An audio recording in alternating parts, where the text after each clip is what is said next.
Bienvenidos nuevamente, perdón, tenemos problemita ahí de conexión. Bienvenidos al Foro COMEX 2021, como les decía, de Bodegas de Argentina en su segunda edición. Agradecemos a todos los asistentes virtuales que nos están acompañando a través de nuestras redes, de nuestro canal de YouTube de Bodegas de Argentina, como así también a todos nuestros expositores, a nuestros sponsors que apoyan nuestro evento, autoridades y moderadores, sí que son parte de este evento en el cual abordaremos la problemática de la Argentina y la actualidad del comercio mundial de vinos.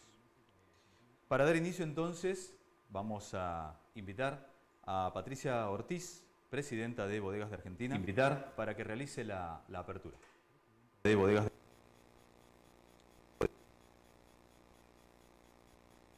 Buen día, Patricia, ¿cómo estás? Bueno, muy buenos días. Bienvenidos a este foro de comercio exterior de Bodegas de Argentina, ¿no es cierto?, en la Cámara de la Industria. Como todos sabemos, la salida de nuestra industria está en la exportación. Hoy vemos que tenemos un mercado interno que va cayendo y que tenemos un mundo donde la demanda de vino es importante y donde nosotros la presencia que tenemos es muy chica. Por lo tanto, los desafíos son enormes y no son fáciles. El mundo se está complicando y hay distintos temas que debemos conocer cuando salimos a exportar. Sobre todo hoy, donde han cambiado muchas de las reglas, son muchos canales. Por lo tanto, este creo que más como el e-commerce, donde vamos a ver el tema de la sustentabilidad hoy tan importante como requerimiento para muchos de los países donde Argentina quiere vender, las tendencias, los problemas logísticos, que son un nuevo agregado que tenemos a las dificultades que veníamos teniendo, y distintas modalidades de la operatoria actual. Vamos a ver los números, que son también un tema muy interesante para ver y para analizar, para tener un dato concreto sobre cómo es que está hoy Argentina en este tema. Así que creo que vamos a tener 2 días de intenso trabajo, intensos temas, que le vamos a poder sacar mucho provecho, y espero que, bueno, que en las preguntas que se hagan y en las exposiciones veamos todo el interés que despierta este tema y que en Bodegas de Argentina tomamos como algo muy serio, y es una herramienta que todos los años venimos brindando a los socios una actualización sobre todos estos temas. Así que bueno, gracias por la participación, nuevamente muy buenos días, y que aproveche muchísimo lo que hoy vamos a tratar y mañana. Muchísimo lo que hoy vamos a tratar y mañana. Muchísimo lo que hoy vamos a tratar y mañana. Muchas gracias, Patricia, por tus palabras, por este inicio del Foro COMEX 2021. Y ahora, para continuar con la apertura del foro, le vamos a dar la palabra a Alejandro Zlotolov, quien es subsecretario de Comercio e Industria de la provincia de Mendoza. De Comercio.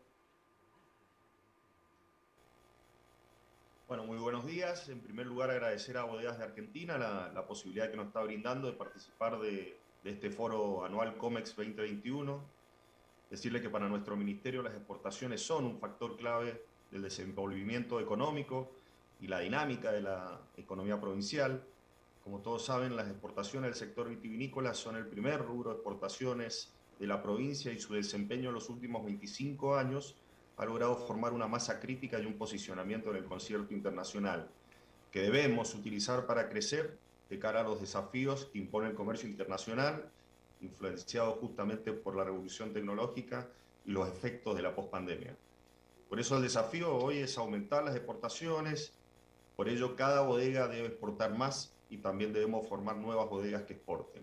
Acá el gobierno provincial también ha establecido mecanismos de fomento para mejorar la competitividad de nuestras bodegas, que están siendo utilizados masivamente, como es el programa de Mendoza Activa, ya en su segunda edición, los programas de enlace y enlazados que vemos que han sido utilizados por el sector y que cada vez cuentan con más proyectos de inversiones que nos alientan a seguir impulsando estas herramientas de fomento. En 2019 y en el 2020, 483 bodegas de Mendoza exportaron sus vinos, y queremos trabajar justamente para crecer en el número y en la cantidad. La promoción comercial, el financiamiento y la inteligencia comercial impulsan el crecimiento de las ventas al mundo de cada bodega exportadora. La capacitación y el apoyo con una batería de herramientas fomentan que nuevos exportadores también puedan ser actores en estos mercados. El Ministerio de Economía, con sus múltiples organismos y programas y su brazo ejecutor, como lo es ProMendoza, trabaja en cada uno de estos aspectos. Así que les deseo que en este foro podamos avanzar, discutir todas estas problemáticas y que cuente con el gobierno de la provincia para apoyarlos en mejorar y lograr un crecimiento de nuestras exportaciones. Muchas gracias. Muchas gracias, Alejandro. Gracias por tus palabras. Muchas gracias, Alejandro. Gracias por tu oficial del Ministerio de Economía y Energía de la provincia de Mendoza, con quienes trabajamos siempre codo a codo en cada una de las tareas que emprende Bodegas de Argentina desde su área de comercio exterior. Y ahora sí le damos la palabra para el cierre de esta apertura a Martín Hinojosa, Martín, quien es el presidente del Instituto Nacional de Vitivinicultura. Adelante, Martín.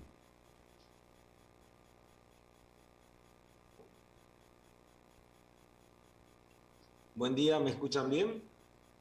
Sí, perfectamente, Martín. Buen día, ¿me escuchan bien?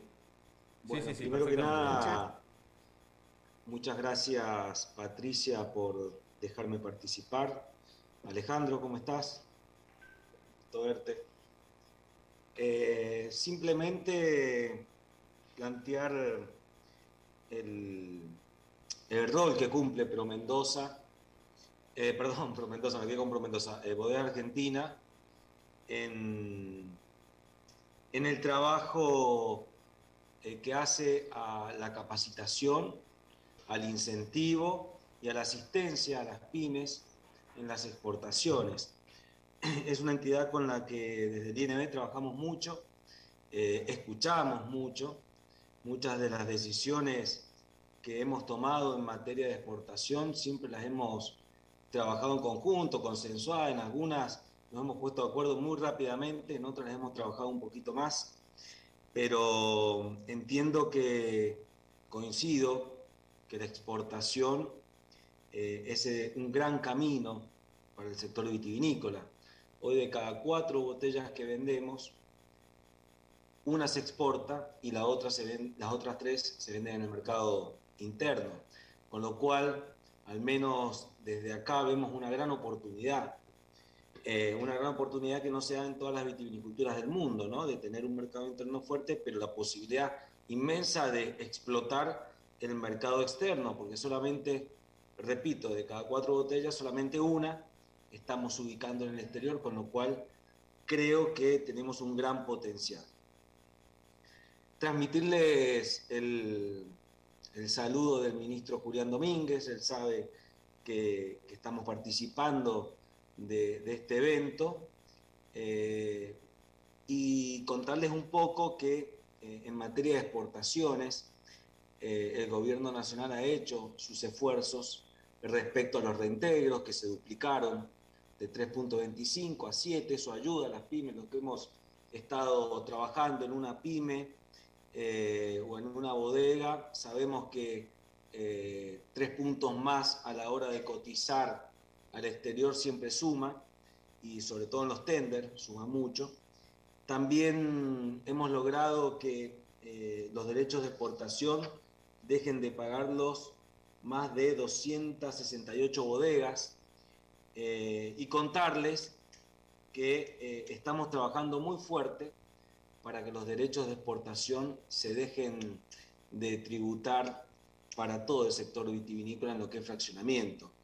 Es un proyecto en el cual hay 3 ministerios trabajando: Ministerio de Economía, Ministerio de Agricultura, Ganadería y Pesca y Ministerio de Producción, y hay mucha intención de avanzar a que todas las empresas vitivinícolas dejen de pagar el derecho de exportación, que entiendo es un reclamo que viene de hace más de 15 años, del cual he sido parte, y espero que logremos concretarlo.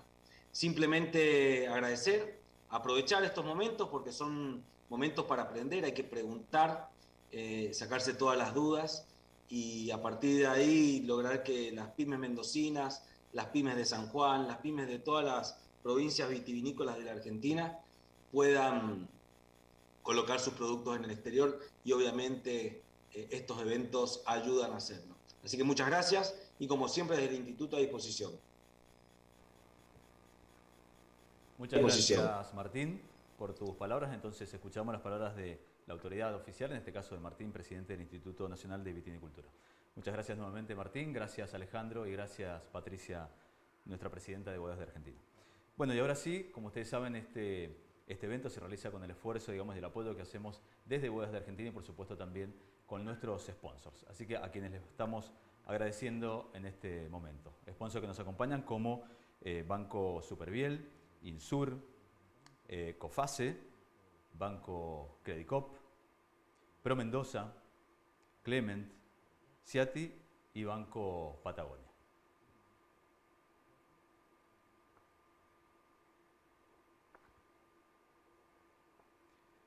Bueno, muy bien, y ahora sí vamos a entrar de lleno entonces en la parte técnica de nuestro foro de COMEX 2021 y vamos a dar inicio a los temas, digamos, que vamos a tratar, pero antes se los vamos a contar, ¿sí? Y les vamos a contar que tenemos primero la operatoria actual del comercio exterior, que a cargo de Javier Opedizano de Banco Superviel.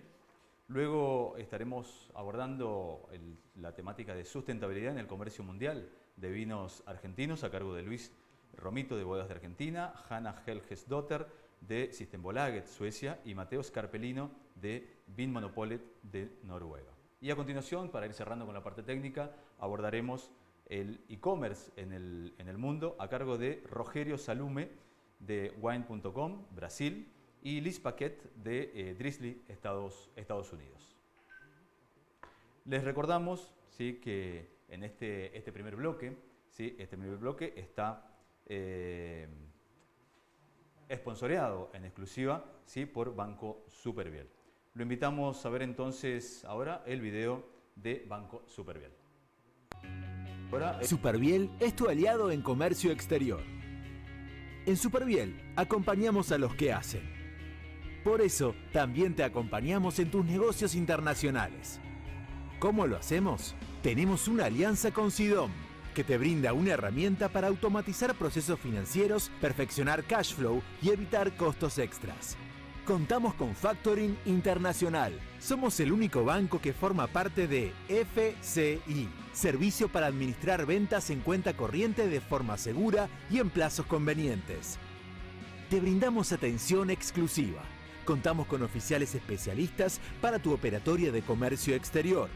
Contamos con cobranza de exportación directa, un servicio para la gestión de tus cobranzas de exportación online. Agilizamos los procesos con una plataforma online para la gestión de consultas y liquidación de tus operaciones COMEX. Contactanos para más información en superviel.com.ar o escribinos a oficialescomex@superviel.com.ar. Human Banking es ofrecerte soluciones cuando las necesitas. Entonces, ahora vamos dando comienzo al foro y vamos a darle la bienvenida a Javier Opedizano, quien es el Product Owner de Comercio Exterior en Banco Superviel. Bienvenido, Javier. Exterior en Banco.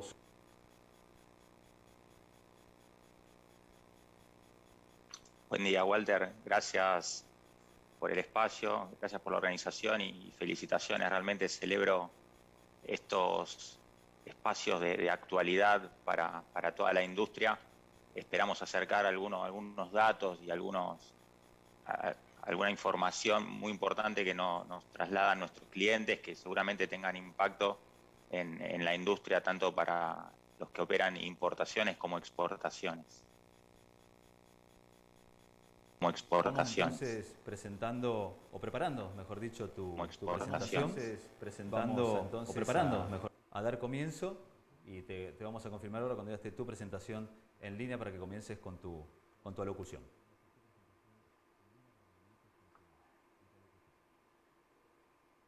Muy bien, adelante, Javier.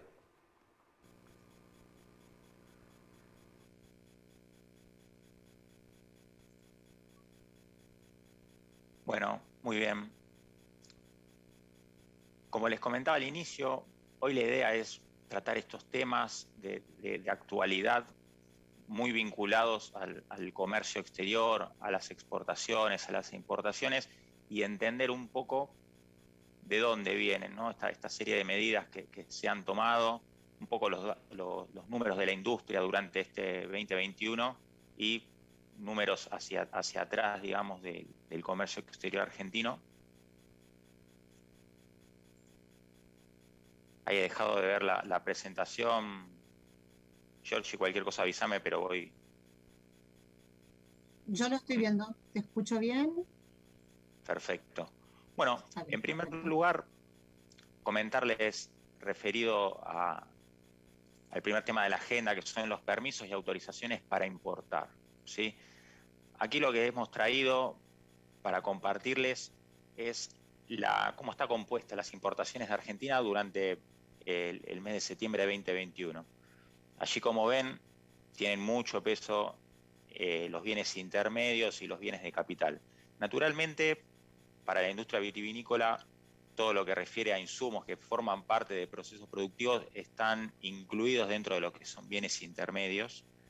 Y como dato accesorio, lo que está como bienes de capital, lo que se registra en todo el año acumulado en millones de dólares, fue el volumen más grande de la última década a nivel nacional, ¿sí? Esto para nosotros que estamos todo el tiempo viendo datos de INDEC, como en este caso, es alentador porque realmente que los bienes de capital tengan acumulado el mayor monto de importación de los últimos años significa que es maquinaria que está importando las distintas industrias para formar parte de procesos productivos. Muchas veces se termina reexportando, muchas veces forma parte de mercadería que se vende nacionalmente.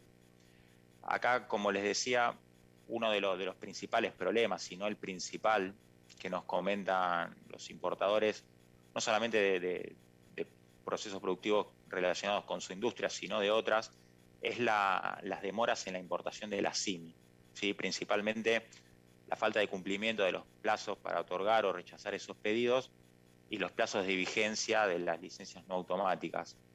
Acá ustedes saben que cuando hay que realizar algún pago anticipado, algún pago sin despacho aduanero, todos los bancos de la plaza exigen la CIMI, porque en caso de no tener la CIMI aprobada, los bancos no saben si ese pago que dejan que salga del país va a poder ser regularizado.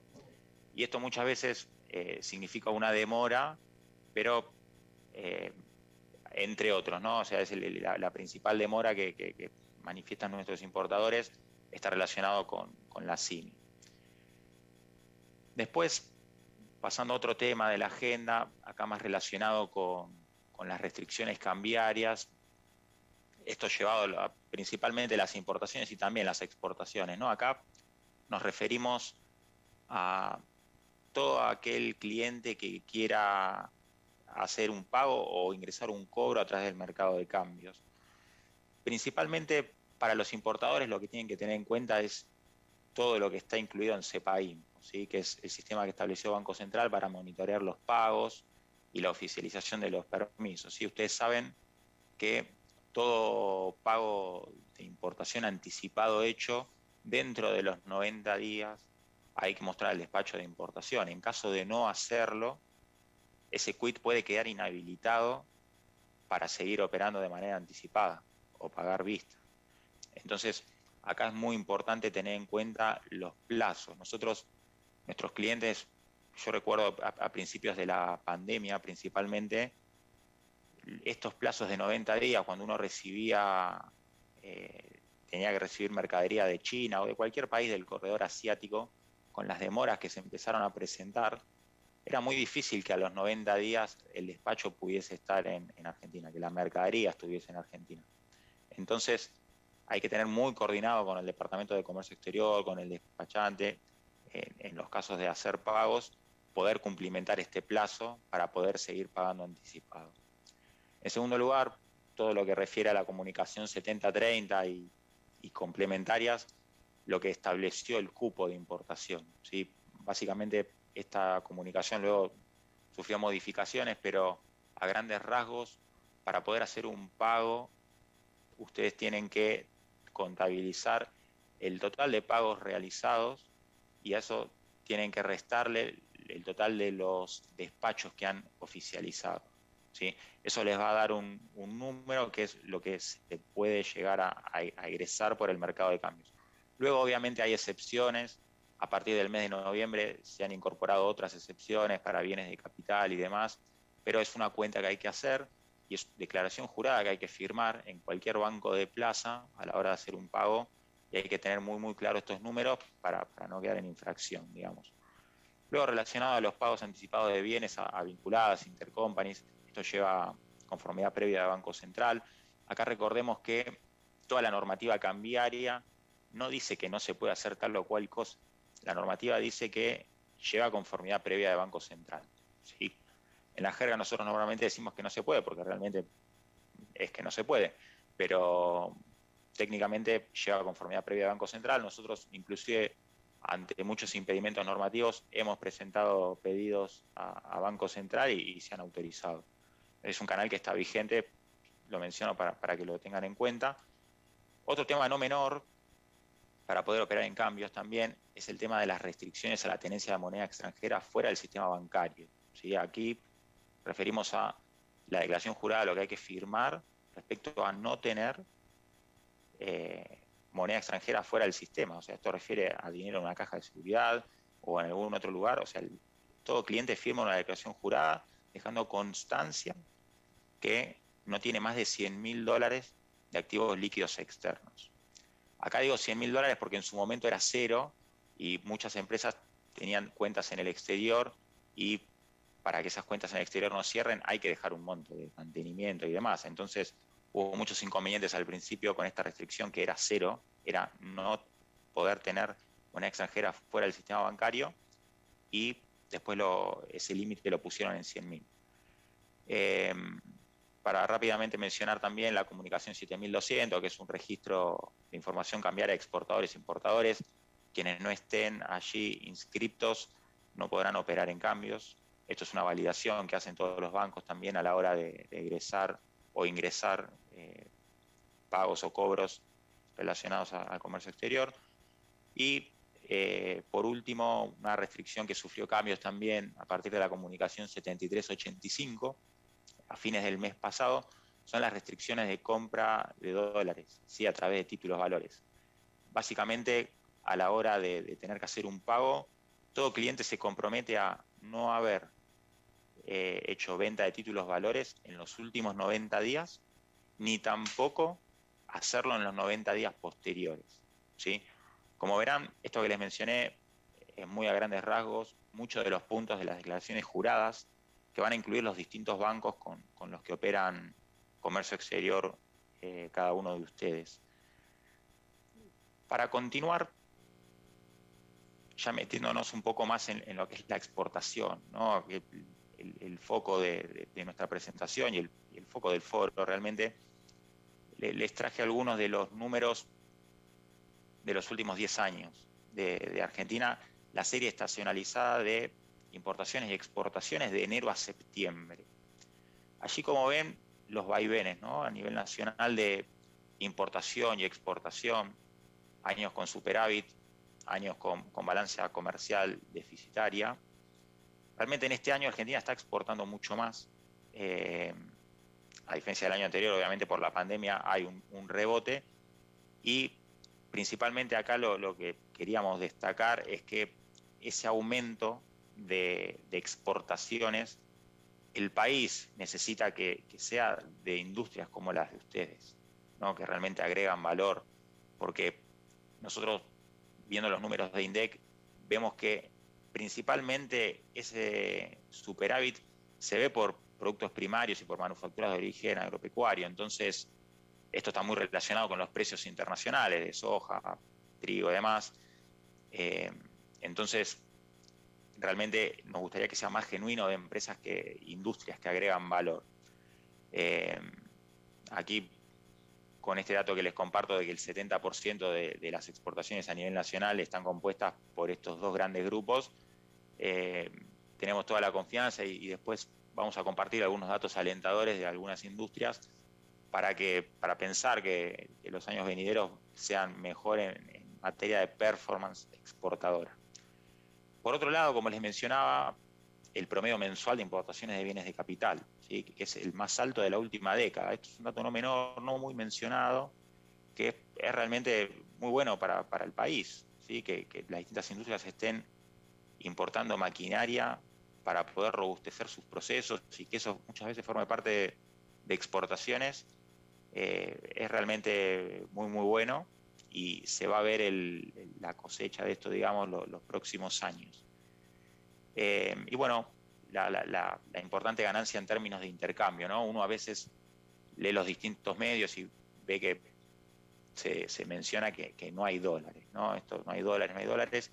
Realmente la balanza comercial es superavitaria, pero acá hay que tener en cuenta que Argentina tiene una deuda contraída. De hecho, a fin de año hay que pagar al FMI un porcentaje con intereses y distintas obligaciones que hay que ir cumpliendo, que hace que el Estado Nacional no cuente con estos dólares, con este superávit para poderlo volcar. Entonces, a su entender, se toman estas series de medidas para restringir las importaciones, pisarlas de algún modo y poder hacer frente a estas obligaciones. Acá, entre paréntesis también para nombrar, el contexto cambiario de hoy, ¿sí? A diferencia del que salió a últimos meses del gobierno anterior, principios de este, es un poco más laxo, ¿sí? Se han permitido algunas ciertas cuestiones, hay excepciones para poder pagar, hay excepciones para cumplimentar exportaciones, con lo cual esperamos que sea todavía más flexible años posteriores, porque esto seguramente tiene mucho peso en la industria vitivinícola, por ejemplo. Yendo ahora a lo que es el bloque exportador, acá es traerles simplemente algunos tips que tienen que tener en cuenta sin dudas a la hora de exportar, ¿sí? Ya sea granel, ya sea vinos fraccionados. En primer lugar, todos los plazos y las obligaciones de ingresar las divisas, ¿sí? Todo lo que incluye la normativa cambiaria, el texto ordenado en el bloque de Secoexpo. En segundo lugar, todo lo que refiere a los anticipos y prefinanciaciones de exportación. En este año y el anterior, realmente las prefinanciaciones es un producto que otorgan los bancos, ¿sí? Con calificación crediticia mediante, a todas las empresas para ayudar a los procesos productivos y a la exportación. Con las tasas subsidiadas que hubieron en el último tiempo, realmente nadie quería endeudarse en dólares, digamos, salvo que tengan un calce, ¿no? con las exportaciones, pero nosotros lo que vemos son datos que manejamos internamente y que hemos compartido con colegas, que son de público conocimiento también, ¿no? La brecha cambiaria entre el oficial y los distintos dólares tiene que tender a acercarse en el corto plazo, y eso puede generar que vuelvan a ser muy apetecibles la toma de prefinanciaciones. Entonces, acá simplemente para acercarles un dato, seguramente post elecciones o principios del año que viene pueda volver a estar nuevamente en la agenda pública o en la agenda de las distintas empresas, consultar a los bancos por la posibilidad de tomar algún tipo de crédito de exportación o postfinanciación. La sugerencia es que contacten a sus oficiales de negocio y pongan en línea, ¿no? En actualización su calificación para tener esta posibilidad a un clic, por decirlo de algún modo. Y por último, la comunicación 6788, ¿sí? Que son las distintas alternativas para regularizar los permisos de embarque. Acá nos referimos a, ustedes saben, a la hora de exportar, muchas veces el permiso no se puede cerrar porque hay gastos a FOB, porque hay mermas, porque hay deficiencias, porque hay gastos en los puertos de destino. Tener al tanto cómo funciona esta normativa, tener un buen despachante, tener obviamente un banco con un asesoramiento muy preciso, va a ayudar a poder cerrar estos permisos de embarque, que ustedes puedan cobrar los reintegros y que puedan seguir con la actividad exportadora. En este punto, fundamental el asesoramiento, ¿sí? Que les puedan brindar los distintos bancos para comprender esta normativa cambiaria que está en constante cambio. La realidad es que todos los meses se incorporan distintas actualizaciones, distintos suplementos, excepciones y demás, con lo cual, entendiendo que la actividad vitivinícola está relacionada y muy vinculada a tener un producto de mucho más valor agregado, de llegar a nuevos mercados, no se puede pretender que estén 100% al tanto de cómo funciona la normativa cambiaria. No está al alcance. Entonces es fundamental apoyarse en un banco que les pueda brindar asesoramiento, que tengan un oficial de comercio exterior asesorándolos y que tenga procesos ágiles, ¿no? Que brinde soluciones para lo que ustedes precisan. Nosotros en nuestro banco lo hacemos, realmente somos muy fuertes en el sector vitivinícola, tenemos muchas empresas que exportan y esto es pilar, ¿sí? Esto es pilar porque un mal asesoramiento, una operación no procesada retrasa toda una planta, retrasa toda una empresa y realmente es lo que no queremos. Por segundo lugar, los principales puntos de dolor, ¿no? Que esto seguramente ustedes pueden sentirse identificados, seguramente tengan otros. Nosotros trajimos a este espacio los principales puntos de dolor que nos comentan las empresas, ¿sí? que operan principalmente vitivinícolas, que es la brecha cambiaria, el desequilibrio macro y las retenciones y demoras en la devolución de IVA. Si bien hubo muchas mejoras en este último tiempo, en este último punto, seguramente de alguna manera se encuentren referenciados con estos principales puntos de dolor. Y por último, en este bloque exportador, lo que refiere a la performance exportadora, ¿no? de este año, allí como ven, según datos del INDEC, lo que refiere a exportación de vinos y también vinos espumantes, está incluido dentro de lo que es MOA, que son manufacturas de origen agroindustrial, agropecuario. En primer lugar, obviamente, como les decía antes, los productos primarios son los que tienen mayor peso en exportaciones a nivel nacional, y las manufacturas de origen agro, entre las que está incluida el vino, vienen teniendo gran peso también, ¿sí? Si bien hubo menos exportaciones de cantidades en 2021, hubo una suba de precio y esperamos que esto se pueda acentuar años próximos. En total, el país de enero a septiembre ha exportado 58.276 millones de dólares. Y esto está muy relacionado con la balanza comercial, y el gap que pueda haber entre expo e impo puede llegar a otorgar algún tipo de flexibilidad, tanto para exportaciones o importaciones, con normas venideras. Bueno, acá principalmente les compartimos algunos datos de conversar con las industrias que operan con nosotros, y principalmente exportadores, bodegas. Nosotros en la región de Cuyo somos muy fuertes y tenemos contacto diario con ellos. Y aquí trajimos algunos de los desafíos que nosotros consideramos para la industria en lo que queda de este año y el año que viene principalmente.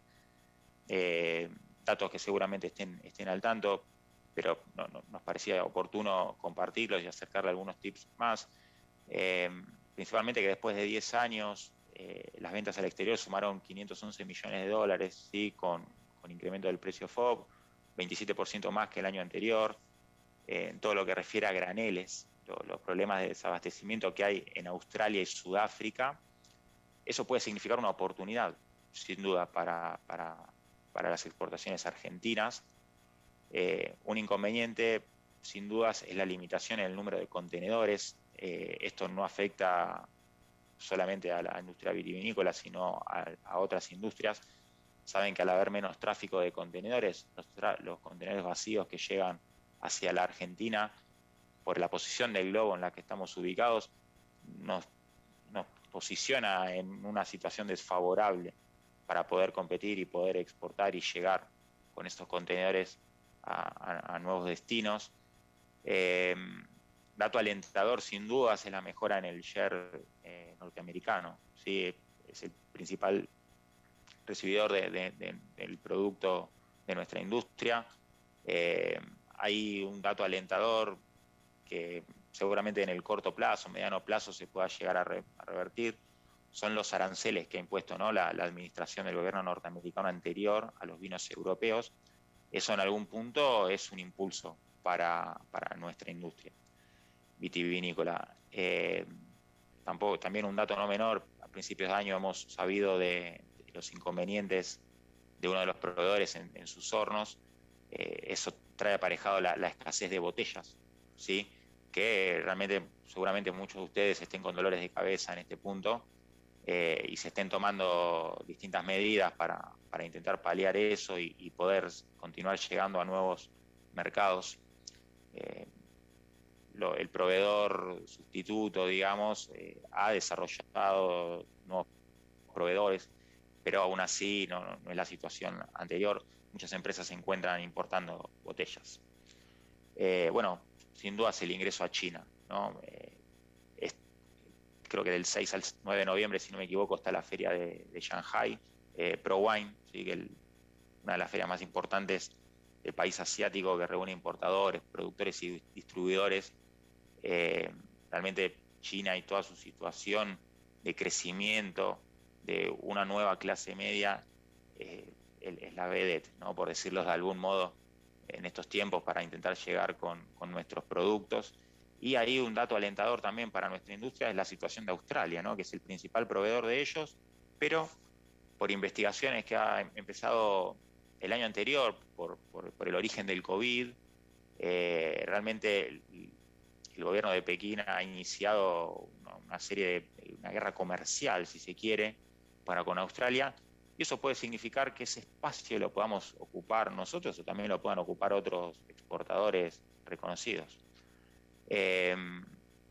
Muy relacionado con esto, el apoyo público para la promoción internacional de bodegas, poder publicitar nuestra marca, hacernos conocidos. Realmente la performance este año fue buena, creemos que puede ser mejor, hay un campo verde realmente enorme, con muy buenos trabajos que se vienen haciendo en las distintas empresas con las que nosotros conversamos. Lo que comentaban anteriormente en las presentaciones, sabemos del apoyo del sector público y bueno, obviamente el sector privado, hay mucho trabajo sinergizado para que los productos argentinos puedan llegar a nuevos mercados. Y relacionado con esto y con lo que mencionaban antes, la falta de tratados de libre comercio, ¿no? O sea, en Estados Unidos, Reino Unido, México, el promedio de aranceles supera el 12%. Es imperioso llegar a nuevos acuerdos, no solamente para llegar a todos los países del corredor asiático, sino para llegar a distintos destinos donde nuestros competidores están, ¿sí? No quisiera compararnos con Chile, que tiene un montón de acuerdos celebrados, es un contexto distinto. Nosotros tenemos mucho todavía por realizar, pero sin dudas para poder competir necesitamos celebrar nuevos acuerdos para no quedar en desventaja desde el inicio.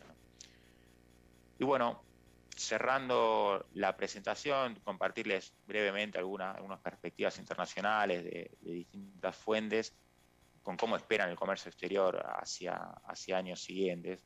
Realmente a grandes rasgos en países emergentes de Asia, en América Latina, el total mundial es positivo, va a haber un crecimiento, las proyecciones así lo indican, con lo cual la performance del comercio exterior debiera ser muy bueno. Y a nivel nacional, una tendencia que uno no puede dejar de mencionar es que el desempeño nuestro está en cierto punto determinado por factores fortuitos, ¿sí? Aquí me refiero a lo que mencionaba al principio. Si nuestras importaciones están muy, muy restringidas, hay muchas empresas que no pueden formar parte de cadenas de valor y no pueden exportar los productos con la calidad que realmente lo desean, quizás se tengan que abastecer por otro producto nacional. Entonces es fundamental equilibrar la macro para tener previsibilidad, ¿no? Esta palabra previsibilidad seguramente se sientan muy referenciados ustedes. Para poder ser competitivos realmente hay que mantener una constancia, ¿sí? Y es vital en ese punto un texto ordenado de Banco Central, normas claras y que se puedan llevar adelante las distintas actividades con el sector privado 100% abocado a agregar valor a los productos, a formar parte de las cadenas de valor, a llegar a nuevos destinos, etc. En segundo lugar, la importancia de los clientes del este asiático, ¿sí? Demanda de alimentos, demanda también de bebidas nacionales. Es un sector una región que viene creciendo muy, muy fuerte y los datos indican que así seguirá siendo en años venideros. Las distintas organizaciones, el Foro ya han tomado nota de esto, ya hay distintas acciones que se vienen realizando para estar presente allí y esperamos que se pueda seguir fortaleciendo eso en los años siguientes. Y un dato simplemente de color para traerles, en los 90 la participación de Brasil en nuestras exportaciones era del 24%. Todos los integrantes redujeron la importancia a lo largo de las décadas.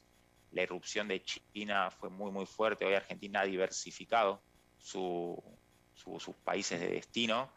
Hay algunos que vienen creciendo muy fuerte, por ejemplo Vietnam. Ustedes si miran los datos de intercambio comercial argentino que circulariza INDEC mensualmente, se sorprenderían de los países de los cuales hoy están en el top 10 de exportaciones argentinas, ¿sí?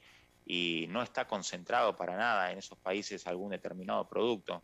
Realmente se viene dando una oferta mucho mayor, y hay nuevas posibilidades, hay nuevos mercados, con lo cual, bueno, hasta aquí la presentación. Fue la idea traerle algunos datos importantes de nuestro comercio exterior, entender un poco por qué se tomaron esta serie de normas, qué es lo que se viene, cómo es la performance exportadora argentina, qué hay que tener en cuenta. Ahí, Giorgi, no sé si hay alguna consulta, alguna pregunta, quedamos abiertos a poder responder a alguna de ellas. Y bueno, agradecer nuevamente el espacio.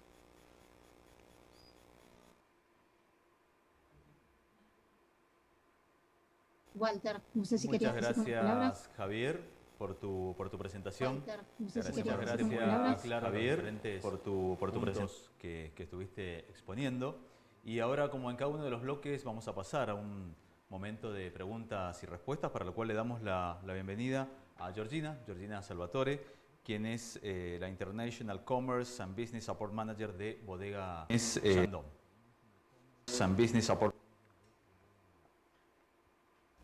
Bienvenida, Georgina. Bueno, ahí están ambos entonces para empezar a compartir. Bienvenida, Georgina. Espacio de preguntas y respuestas. Ambos entonces para empezar a compartir. Perfecto. Muchas gracias. Te escuché un poquito mal al final, pero tomo la palabra. Gracias, Javier. Buenos días a todos. Muchas gracias, un gusto estar aquí. Un gusto, Javier, y un placer tu presentación. La verdad que tu mirada panorámica y muy estratégica del comercio exterior con herramientas específicas, muy técnicas, pero también creo que diste este panorama tan amplio del que rescato realmente como actores nosotros del comercio exterior el asesoramiento previo tanto en importaciones como exportaciones, porque sabemos que en el comercio exterior es mejor prever que corregir, si no te enfrentas a multas y penalidades muy graves.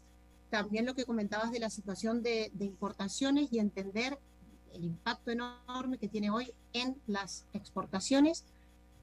Invito a todos a que vía el chat nos vayan haciendo llegar sus preguntas sobre cualquiera de los puntos que expuso Javier. También las restricciones cambiarias que comentaste y entenderlas con una mirada más amplia en el marco de la situación de la balanza comercial de la Argentina, y también, por último, las principales normativas vigentes que comentaste. Creo que es muy interesante y que hay que tener muy presentes las herramientas de prefinanciación. Yo lo tomé como un punto importante, que no sé si todas las empresas están haciendo uso, que actualmente existen, y también estar muy atentos a toda la normativa para el cumplimiento de los permisos de embarque, por las excepciones que vos bien comentabas. Para empezar, yo tengo acá algunas de las preguntas que han llegado. Como vamos a ver también en el foro, la logística actual tiene muchas demoras por la congestión internacional de la logística. Eso hace que los clientes internacionales paguen con retraso, lo cual pone en riesgo el cumplimiento del ingreso de divisas dentro de los plazos obligatorios de 60 días para empresas vinculadas y de 180 días para las no vinculadas. No sé si en la experiencia de ustedes y con sus clientes han enfrentado esta situación y cómo se puede gestionar para no llegar al incumplimiento. Sí, muy interesante la pregunta, Georgina. Nosotros a principios del año pasado nos ha pasado mucho de distintas industrias y también obviamente de la industria vitivinícola, consultas de empresas que no iban a poder llegar a cumplimentar sus despachos, ¿sí? Porque el plazo de 90 días había un retraso en el exterior. Banco Central tomó nota de esto a través de distintos pedidos que han hecho los distintos bancos. Acá es fundamental el expertise que tenga cada banco para poder elevar un pedido a Banco Central y que Banco Central pueda tomar nota de si alguna de las medidas que se toman requieren algún cambio.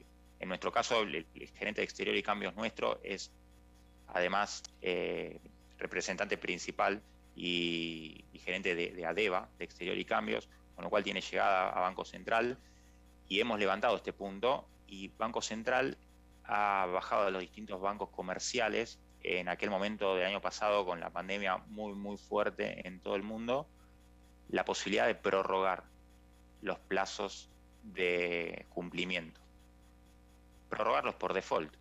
Entonces, por la situación de la pandemia, presentando una declaración jurada, o muchas veces no, se han otorgado prórrogas, ¿sí?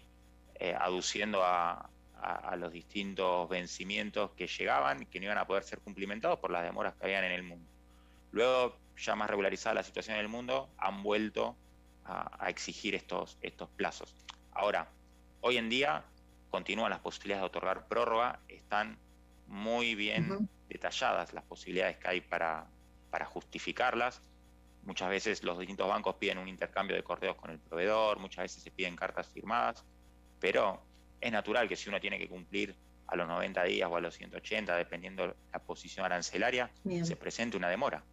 Con lo cual ahí es fundamental el asesoramiento que pueda brindar el banco para gestionar esto rápido y poderlo presentar en Banco Central para que el quit que esté comprometido no tenga esa deuda vigente y pueda seguir operando anticipadamente. Perfecto. Sí, porque sabemos que las responsabilidades son penales del cumplimiento de ingreso de visa particularmente, así que es muy importante. Exacto, ahí en la parte de importaciones, el principal punto de dolor es que en caso de no cumplimentar no se puede pagar anticipado, o sea, por ningún otro banco. Quedas imposibilitado de operar en cambios, anticipo o vista, solamente podrías pagar despachos. O sea, los conceptos que son pagos diferidos. En el caso de exportación, en caso de no cumplimentar con algún permiso, vas a poder seguir cobrando, pero digamos que la empresa se ve perjudicada porque no va a poder cobrar sus reintegros y no va a poder seguir con esos trámites, ¿no? O sea, en ese punto es mucho más laxa la norma en cuanto al castigo, ¿sí? No es que si no cumplimentas un permiso no te deja seguir exportando, sería ilógico que así sea, pero es fundamental, la industria vitivinícola principalmente, muchas veces se importa y después para terminar exportando. Entonces, es fundamental tener un departamento de comercio exterior o un banco que te asesore en ese punto para que la situación ante Banco Central sea de cero deuda. Bien, perfecto. Bueno, vamos a seguir con otras preguntas que nos han llegado. Tenemos 5 minutos para no retrasar la agenda del foro. Me dicen que las normativas y regulaciones bancarias para el comercio exterior varían con gran frecuencia y en algunos casos semana a semana. ¿Cuál sería tu consejo para dar a pequeños exportadores con estructura limitada, que también es parte de los socios de Bodegas de Argentina, para estar al tanto de estos cambios? ¿Cuál es la mejor manera de mantenerse actualizado? ¿Cuál sería tu...? Nosotros desde Banco Superviel, toda vez que sale una nueva normativa, rápidamente nos reunimos y enviamos la interpretación de esa normativa a todos nuestros clientes, ¿sí? Luego de enviar esa interpretación, si quedase alguna duda, está el contacto del oficial especialista de comercio exterior para poder responder a las distintas consultas que se puedan ir presentando. Esto lo destaco porque en nuestro caso, para la industria vitivinícola, como mencionaba, estamos muy fuertes en la región de Cuyo y todas las empresas de la región tienen un oficial especialista asignado. Cuando me refiero a un oficial especialista, no me refiero al oficial de negocio que toda empresa tiene en cualquier banco de plaza, ¿sí? El oficial de negocio es el que responde a consultas por cheques, consultas por leasing, consulta por distintos tipos de productos, pero en comercio exterior, normativa cambiaria es realmente un producto en sí y hay que estar muy al tanto de eso, y es fundamental que pueda haber una persona que tenga ese conocimiento y trabaje en paralelo a este oficial. esa figura está en nuestro banco. Realmente para estar actualizado no sería ilógico pretender que la empresa pudiese estar leyendo todas las normativas e interpretarlas, porque muchas veces el texto y las cuentas que hay que hacer tienen una lógica que es difícil de interpretar.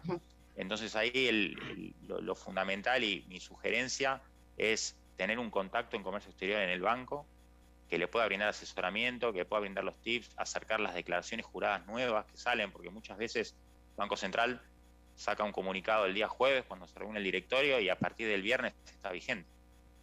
Entonces de repente, si no tenés la declaración jurada el viernes, no podés operar. Y de repente tenés obligaciones con tu proveedor del exterior, de repente tenés un ingreso de divisas que te está llegando y no podés liquidar. Entonces es como que se produce un cuello de botella en ese momento, que si uno no tiene un contacto directo, un oficial especialista asignado, es muy difícil poder llevar adelante la operatoria de comercio exterior en esos días. Perfecto. Bueno, te voy a acercar la última pregunta que podemos compartir aquí dentro del foro. En todo caso, si algún asistente tiene más preguntas, si estás dispuesto, Javier, te las podemos hacer llegar después. Mariela Gómez de Veralia COMEX te saluda y nos dice que quería saber si los repuestos importados para maquinarias pueden ser tomados como insumos en la nueva regulación del Banco Central para su importación. Muy buena pregunta, porque realmente Banco Central ha disponibilizado las posiciones arancelarias que son consideradas bienes de capital. Pero lo que son insumos, no así. Entonces, visto la última normativa, no se sabe cuáles serán consideradas insumos y cuáles no. Es una consulta que ya se ha elevado a Banco Central a través de los distintos bancos comerciales y estamos esperando una respuesta. Así que eso es lo que puedo decir de momento. No, es una pregunta que nosotros también tenemos. Porque facilitaría, digamos, entrando como insumos, agiliza el proceso de la importación. Sin dudas, sí, sí. Bueno, perfecto. Bueno, muy bien. Tratando de respetar el tiempo, muchísimas gracias, Javier. Súper interesante. Gracias por toda la mirada súper amplia y profunda a la vez. Gracias, Walter. Y a todos. Muchas gracias, Georgina. Nuevamente, muchísimas gracias, Javier. Excelente tu exposición. Muy buenas las preguntas también. Esperamos seguirles aportando entonces valor en nuestro Foro 2021. Y ahora sí, nuevamente les damos un agradecimiento a nuestros sponsors, entre ellos la empresa Insur, Banco Superviel, Cofase for Trade, Banco Credicop, Pro Mendoza, Clement, Ciati y Banco Patagonia. Bueno, y ahora sí presentamos el siguiente bloque para seguir avanzando en nuestro foro. Y vamos a ir ahora al bloque de sustentabilidad. Les recordamos también que este bloque está auspiciado en exclusiva por la empresa Cofase. Los invitamos a ver el video.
Continuando entonces con el bloque de sustentabilidad, le vamos a dar la bienvenida ahora a Luis Romito y le agradecemos por supuesto a la empresa Cofase por acompañarnos en este bloque.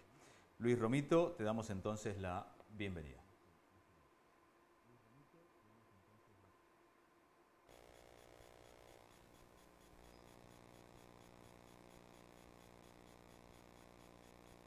Hola Luis, ¿cómo estás? Bueno, No te Luis, le escucho, recordamos a la Walter. audiencia que es el...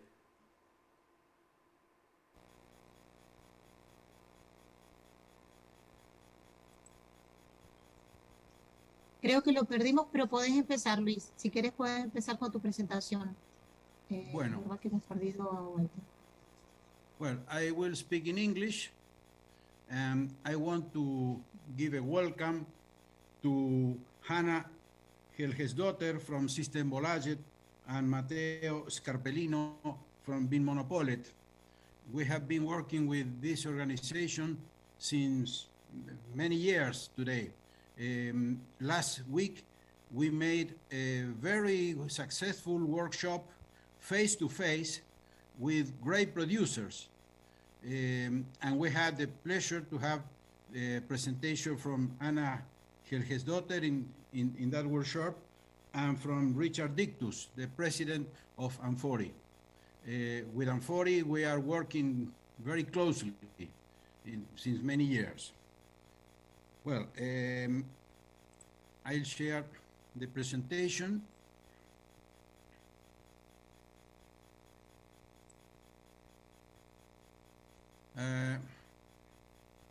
Tengo inhabilitada la función. We wait for Walter to get connected, Luis, so he will share the presentation. Walter will share it. La va a presentar, la comparte Walter. Ahí volvió. Okay.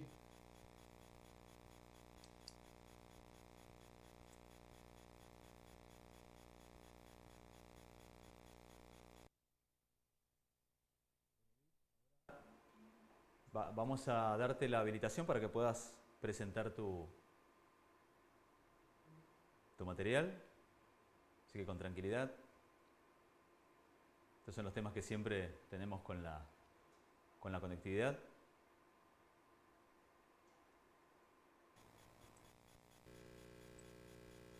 ¿Se ve? Sí, perfecto. Okay. One of our main goals when we started the Sustainability Commission in 2010 was to make a Sustainability Commission, a Sustainability Protocol. The first version of the protocol was edited in 2011. We edited the second version in it was edited in 2018. In 2019, we made the translation to English. In 2019, ALCO, the monopole from Finland, recognizes the protocol among the green choice symbols. And in 2019, the Systembolaget recognizes our protocol in a tender. Now we are working with an update of this protocol, and we are considering the Sustainable Development Goals. We are working with BSCA and Amfori in order to align the protocol with our protocol with their protocol.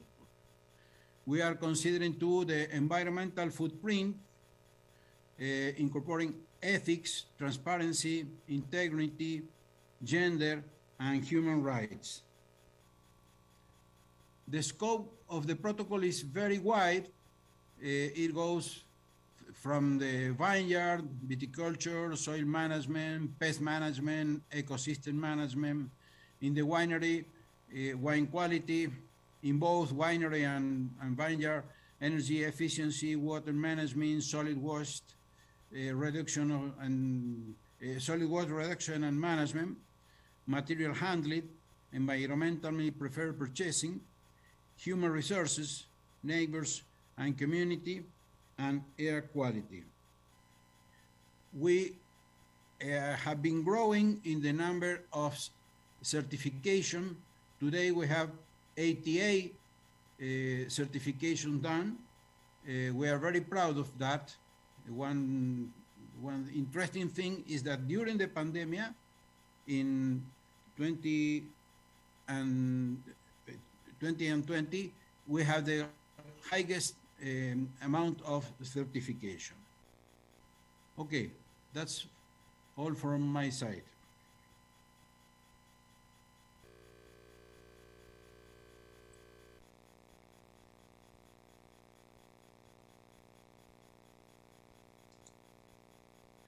Thank you, Luis.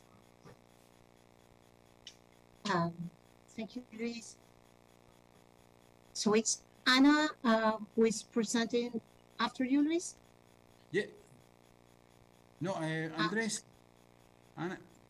As we lost Walter, could you please introduce the next expositor? Yes, of course. Thank you, Georgina. Thank you, Luis. Ahora vamos a darle la entrada y la bienvenida a Hanna Helgesdotter de Systembolaget, quien es la Sustainability Manager del Systembolaget. Y vamos entonces a decirle welcome. Anna, it's a pleasure that you join us in our forum. Now we are listening to you.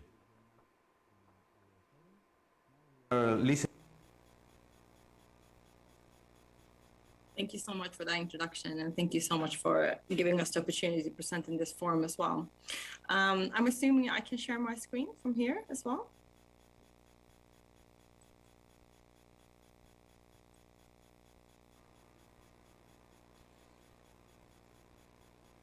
Please try, Hannah. Okay. Please try to share it. Let's see then.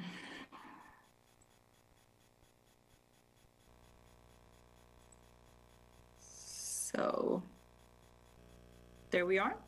Yes, it is. Yes, great. Perfect. So I've obviously been asked to talk a little bit about the sustainability perspective from a Swedish view. But I think before we do that, for those of you who are not familiar with Systembolaget, I would just like to give a super brief intro to us. And we are something so rare as a state-owned retail monopoly in Sweden. That means that we are the only place where you can buy alcoholic beverages in Sweden unless you are in a restaurant. So our stores is the only place, which of course makes us into a very unique player in the game and in the field here. We have roughly 6,000 employees and about 450 stores around Sweden. And given that we are a monopoly within the EU framework, we also operate during very specific circumstances. We're only allowed to exist due to the fact that our mission is to protect the public health in Sweden and to minimize the harmful effects of alcohol. So that means that if we are to do this within the EU context, we also have to apply very fair and equal, transparent purchasing processes to ensure that we're not misusing our dominant position as a monopoly. So a part of doing that means that we can never buy directly from producers. We are rather always buying from Swedish importers. And as of this date, we are roughly 700 Swedish importers that are providing us with approximately 18,000 products in all of our assortments. So that goes from the fixed assortment to the ordering assortment and the more exclusive one. So that's us in a nutshell, but as you can tell then, 19,000 products and 700 importers, that doesn't do sustainability work always easy, and that's why it's so important to work together with others on this topic. But with that being said, what about Sweden and sustainability?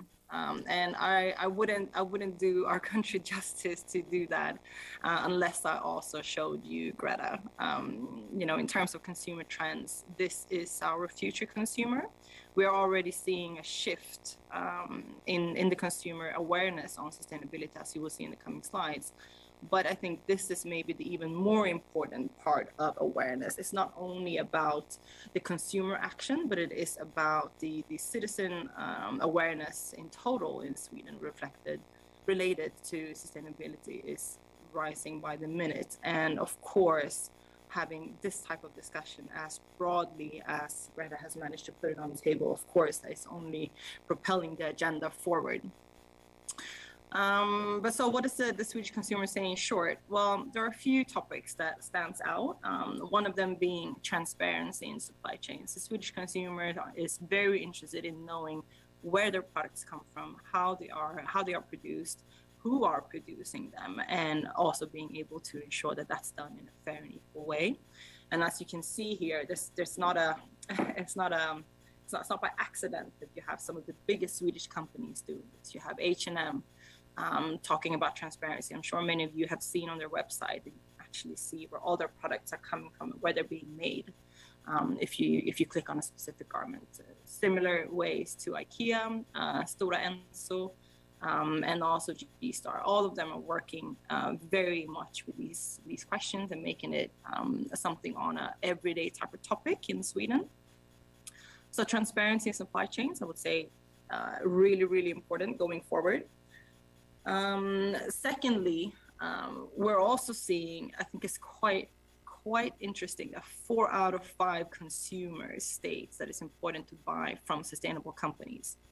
And then obviously sustainable can be a various amount of things, but one of the things that is highlighted here is that more than 4 out of 5 Swedes believes that Swedish companies should demand good working conditions in their supply chains. And I think this is something that is quite telling for Sweden. We have a strong history of a strong labor union movement. We have a strong social political system in terms of social welfare, and that also reflects in how we would like to view the rest of the world. Not that doesn't mean that it's perfect here and that we've gotten all the way, because we haven't. I'm not sure if you heard about the blueberry pickers and the modern slavery stories coming from Sweden, but they really point out that some of these issues exist here as well.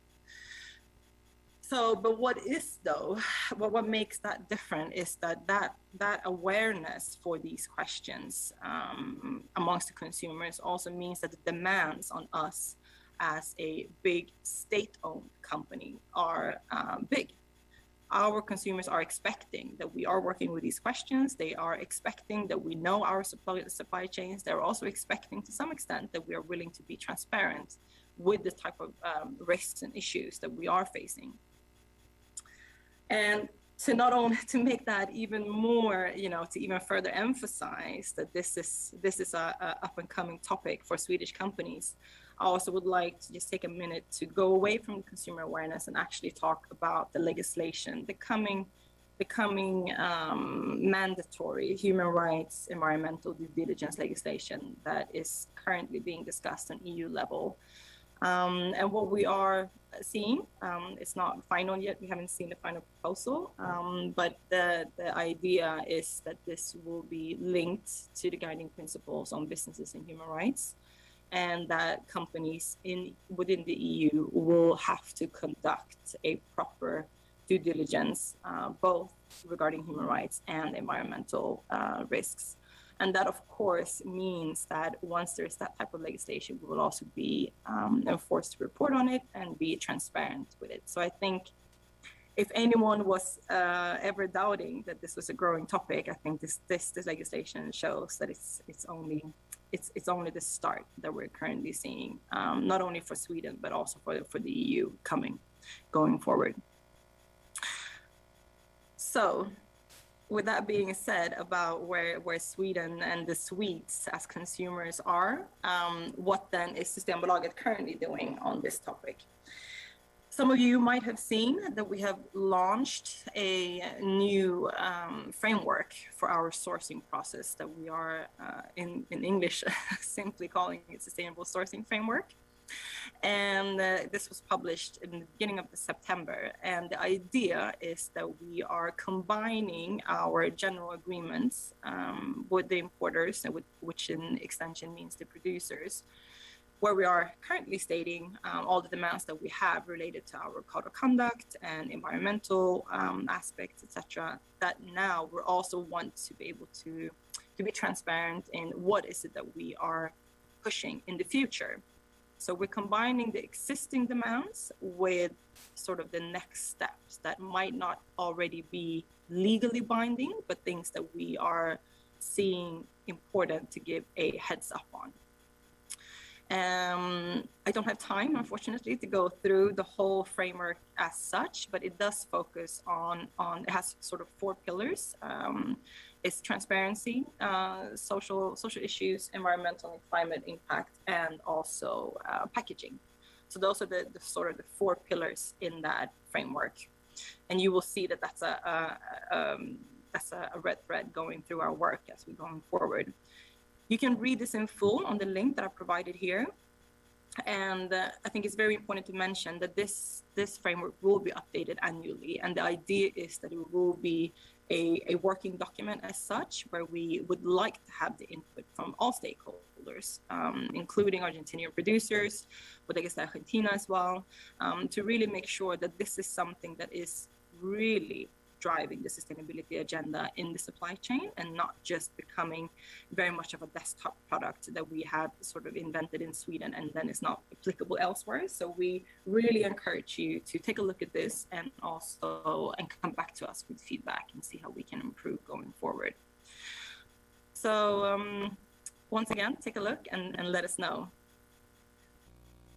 Then I also would like to spend a few minutes on our digital sustainability platform. As some of you might be aware, and some of you might not be aware, but what this is our digital tool to manage our social and environmental risks in our supply chain. And what you can see here is an overview of all the entities in our supply chain behind the 2,500 products in our fixed assortment. Currently, there are about 4,500 entities. It's a mix between producers and growers, distilleries, breweries, etc. But it is really giving you a snapshot of what our supply chain looks like. So the system doesn't only allow us to see where the products are coming from, which is, of course, is crucial. We can't enforce any demands or criteria on anyone unless we know where the products are being made. But it also allows us to gather information about each entity. So in terms of, have they signed our code of conduct? Have they made a risk assessment? Do they have migrant workers? Are they working with temporary employment services? Do they have a labor union on site, etc.? And maybe one of the most important things also for this forum is whether or not they are certified by any other certification standard. I think a growing problem, what we're seeing worldwide right now, is that there are so many producers that are certified and certified and certified over and over again by different standards. And this is becoming now very much a desktop tool that is used, but it doesn't leave enough time for the producers to actually implement the changes on the ground, which is in a way counterproductive. So our idea is that we want to give producers credit for all the good work that is already being done, both in terms of risk assessments, but also in terms of how we communicate that to the consumers. And to be able to do that, we need to have a forum where we can gather all this information digitally. So even though we know it's a lot of work for many of the producers, but we're also hoping that we will be able to return that work in terms of consumer communication going forward, which I will touch upon shortly. But so just to give you a very, very brief overview on Argentina here, I think there are a few things that are notable to point out, and one of them being the mapping, the actual supply chain mapping, where you can compare Argentina's number to the total up in the right-hand corner, where you can see it's actually 96% of the Argentinian supply chains are fully mapped. That means that it's mapped all the way down to grower level, which is exceptionally. This is extremely well done on the Argentinian wine industry. So I just want to point that out now, and really thank you for all the hard work that has been going into this. I think another number that is something that I can't skip over it, because it's very, very different here compared to many other regions that we source from. So remember, this is done in all the countries in our fixed assortment, which is roughly about 100. And you see here at the bottom, whether or not you have a trade union representative, it's actually 53%. That is one of the highest numbers we have globally. which is unique. And I know that there's also a very, very different history with unions in Argentina compared to many other countries, but this is something that we think is very positive. We believe that this is a stronghold for Argentinian producers to continue the discussions on the both social and the environmental risk going forward. So this is very, very positive. I can share this more in detail afterwards, but I just wanted to give you a view on some of the things that Argentina stands out compared to many others. So I mentioned the platform, and I just once again would like to provide you a bit of background information to be able to talk about consumer communication later on. So the idea with our risk analysis and the platform is that we are working off a risk level based upon origin. So that means that each country will receive a specific type of risk depending on the 17 different indicators that we have. This picture obviously illustrates a couple of them only, and this is not specific for Argentina. This is just a mock-up example. But what it does is that we are looking at these 17 different indicators, both social and environmental, and then we have that as a starting point for each producers in that region. So we will start off with that, and then we will gather the information in terms of certification schemes. So here we're using Bodegas de Argentina as an example. And once a producer have let us know that they have X certificate, in this case, Bodegas de Argentina, then that will mitigate some of the risks that we see in our risk assessment that is based of Maplecroft numbers. Then the producers will then receive certain amount of questions if the certificate cannot mitigate all of the risks, and then that will finally lead to some of the follow-up areas. And as you can see, having Bodegas Argentinas, for instance, could then mitigate some of the risks and make the producer less prone to have some kind of follow-up. That might be a BCI on Foro audit, or it could be something else. But this is sort of the background, the back office that we're working with. I'd be happy to share more details on that and in any questions later on. But just to give you a brief idea of that, we're starting off from the risk assessment per country, where all producers within that country starts off from. And then we add on the information that is supplied within the platform, which is the certificates and the different questions that they answer. And then that would lead us to sort of the full picture of that producer. Hence why we really encourage all the producers to really take the time. We do know that it does take some real time and could be quite tedious at times, but to really take the time and fill in this information so that we can make as fair of an assessment as possible, because we will use it for other things as well. So another really important step, we talk about the framework as one part. We talked about the sustainability platform and the risk assessment as another one. And I think it wouldn't be fair to continue without also talking about climate smart packaging.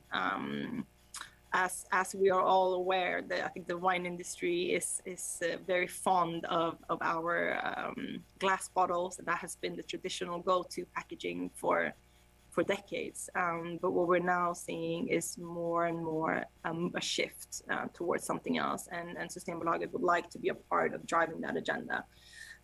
Argentina has also been quite strong on this historically, and we welcome that to continue.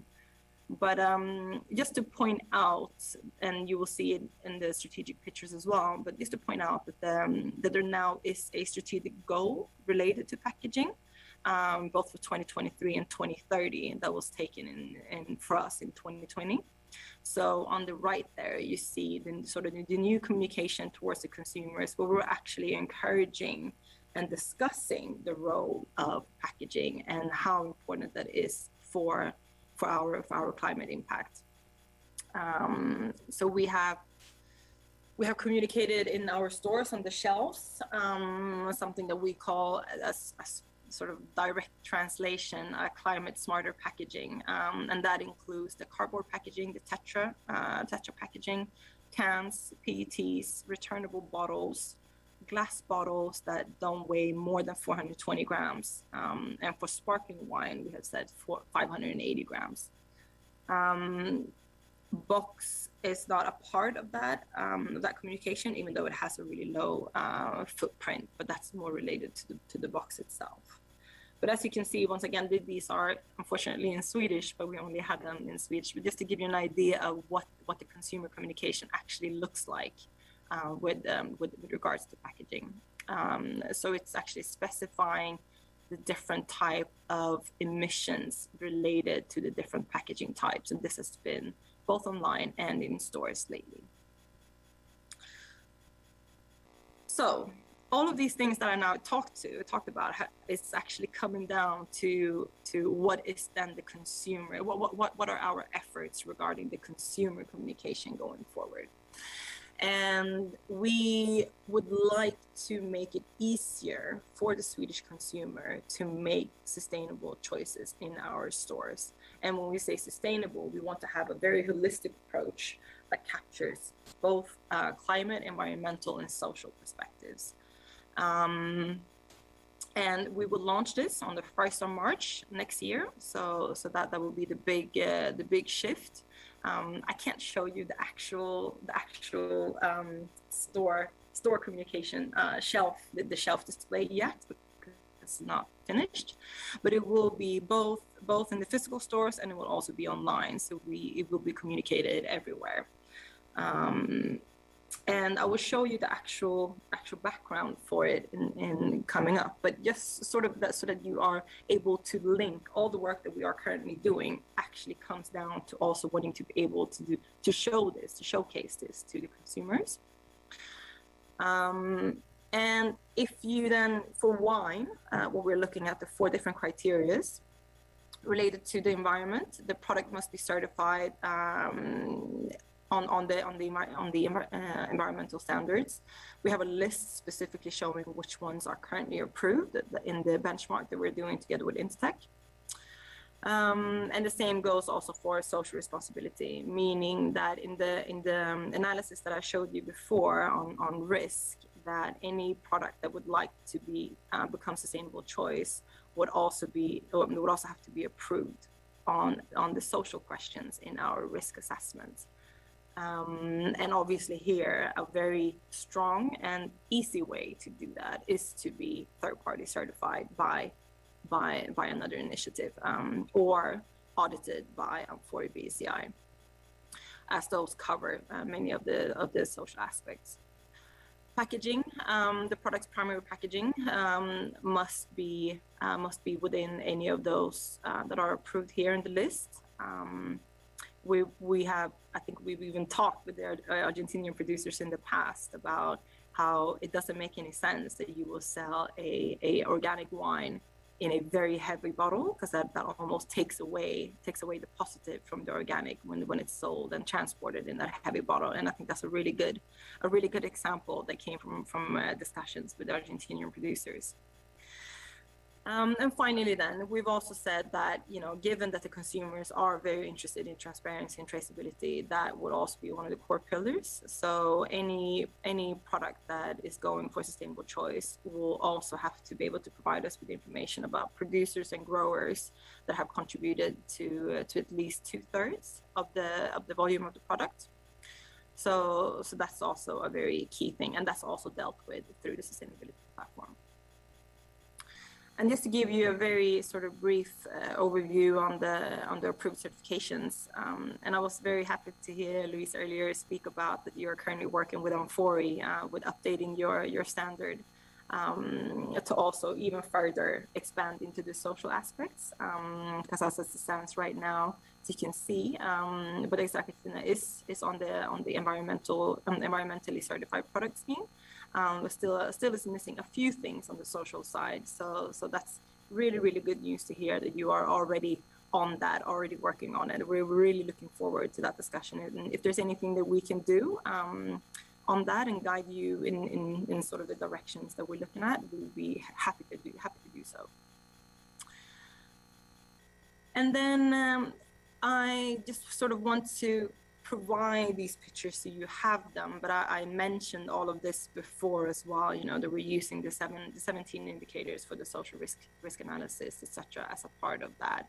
And the same goes, sorry, here we go. Yeah.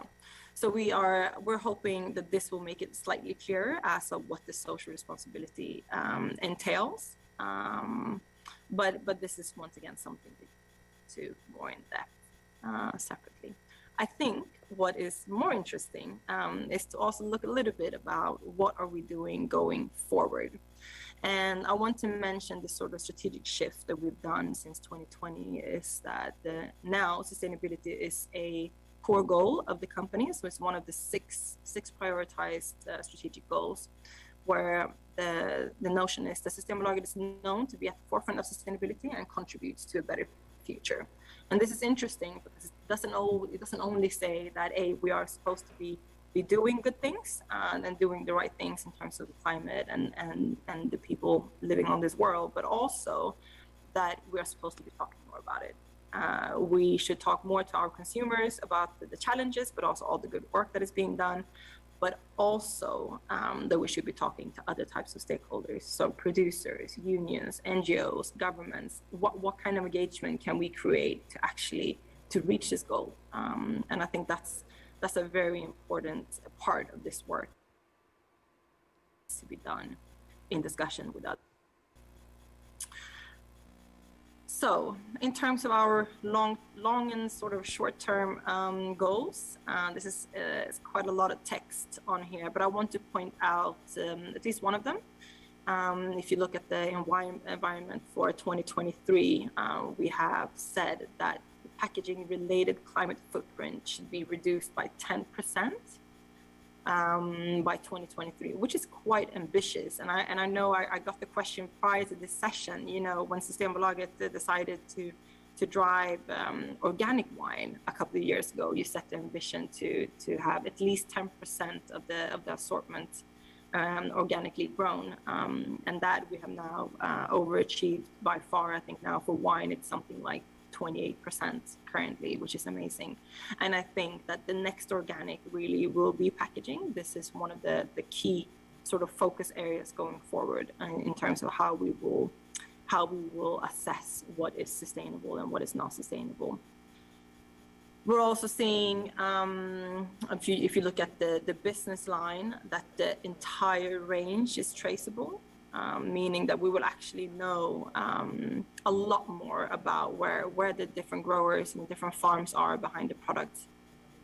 That's something that is quite ambitious, given that just a few years ago we were still doing this in Excel and didn't really know what we were getting ourselves into. But thanks to the high interest and sort of engagement from the industry, we're getting there, which is amazing to see. So I think those two I would like to sort of point out as some of the things that will be key topics going forward. But then once again, obviously there are many others related to the environmental side. You know, how we will grasp the questions of biodiversity, soil management, etc. All of those things that with the type of climate impact that we're seeing, how can we further address that going forward? So yeah, in short, if you want to look at these goals in more specific, please feel free and always reach out if there are any questions. But that was the last slide for me. So thank you so much. Thank you so much, Hannah. Very interesting your presentation about the statistic concepts and some apologies and some other things that you could bring us. And now we are going to invite you to stay with us to the part of the questions after the presentation of Matteo Scarpellino. So now we are going to say hello to Matteo Scarpellino. Welcome, Matteo. We are so glad to get you here in our forum too. And we remind you that Matteo is the category manager on wine of Vin Monopolet.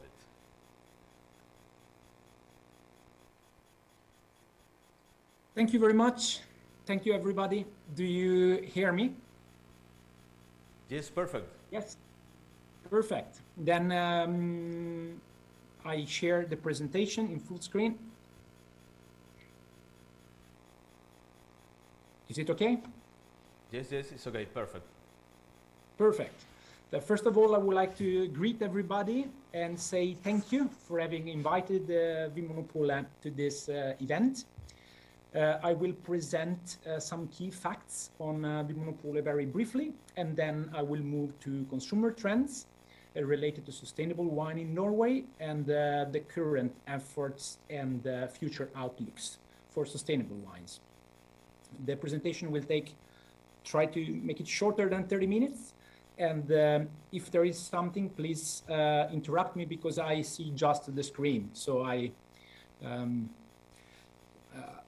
just interrupting if there is something.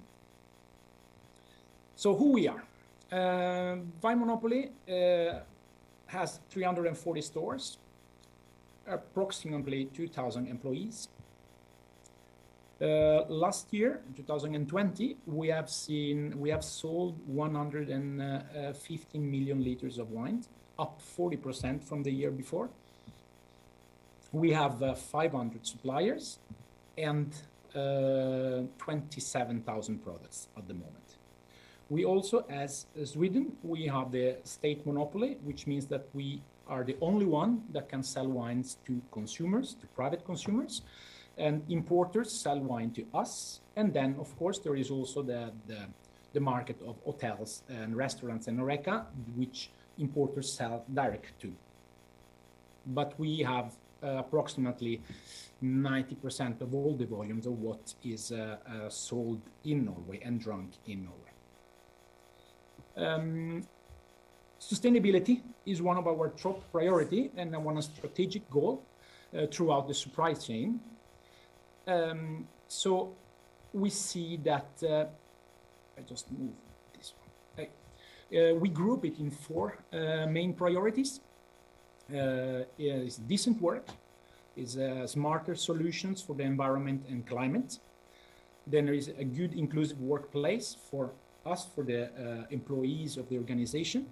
And then there is sustainable consumer behavior. And we have the ambition to cover sustainability from the farm to the consumer all the way through the supply chain.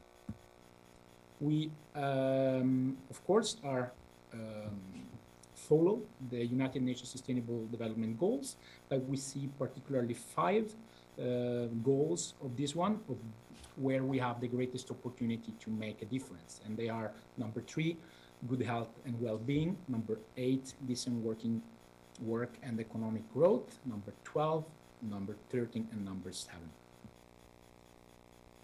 If we go straight now to consumer trends, we see that 1 in 2 consumers maintain that it is difficult to know what is sustainable and what is not.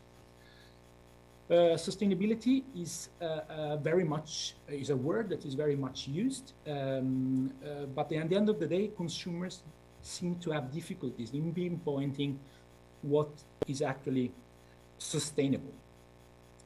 These are market research that we have done. Unfortunately, some of them are in Norwegian, but that's what I will try to explain it in English. I didn't have them in English. We see here that there is little awareness and knowledge about sustainability issues related to alcoholic beverages. If to the question that we have posed to consumers, which was, if you think about alcoholic beverages sold at Vimonopola, to what extent do you associate the following with sustainability? And then we have ranked on the left side the topic, and then under you can see that is very much in green, don't know, unsure in orange, and then little or very little in pink and purple. So we see that environmentally friendly packaging, concerning environmentally friendly packaging, just above 30%, 32% of consumers associated to sustainability. Certified sustainable production has not even 30%. And then there is organic to 30%, certified ethical production to around 27%, local products to 25%, and then products with no alcohol and biodynamic products at the bottom. So sustainability from our research comes at the bottom of the list of what consumers perceive as important when purchasing alcoholic beverages. The percentage of consumers who consider the following factors to be quite important or very important when purchasing alcoholic beverages has been listed on the left side, on the top, the graphic you see. So at the top is quality with 72%, but concerning sustainability, we see that towards the bottom we have 29%, mentioned certified sustainable production, 24% environmentally friendly packaging, 21% certified ethical products, and 60% organic products. So at the top, consumers talk about quality, wine quality, and don't seem to associate directly to sustainability. Consumers think that stricter regulations are necessary to make people and companies act more sustainably. 62% maintains that authorities must introduce strict regulation. 15% are against that, 22% are unsure. And also here, 78% of the population expect businesses to take an active role in limiting greenhouse gas emissions. So we just see that the government passing us to 80%, and then 78% expect businesses to take responsibility. So the key takeaways here is that evaluating sustainability is difficult for Norwegian consumers. Customer trust and expect us, Vinmonopolet, to take an active role on sustainability issues by helping them do part of the work for them.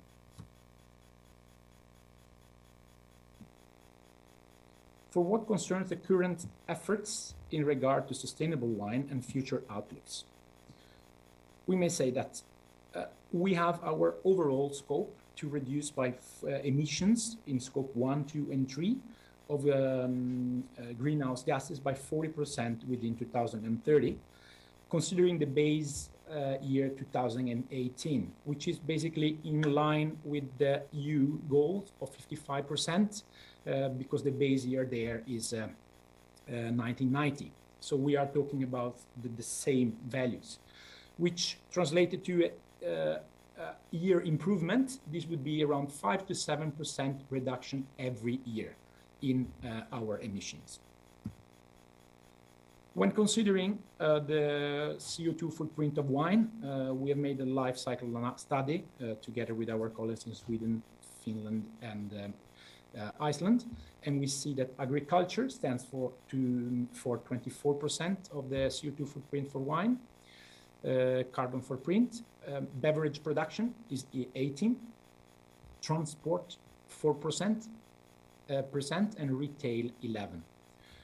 The biggest factor is packaging, production, and the end of life. So that stands for 43% of the carbon footprint of our industry.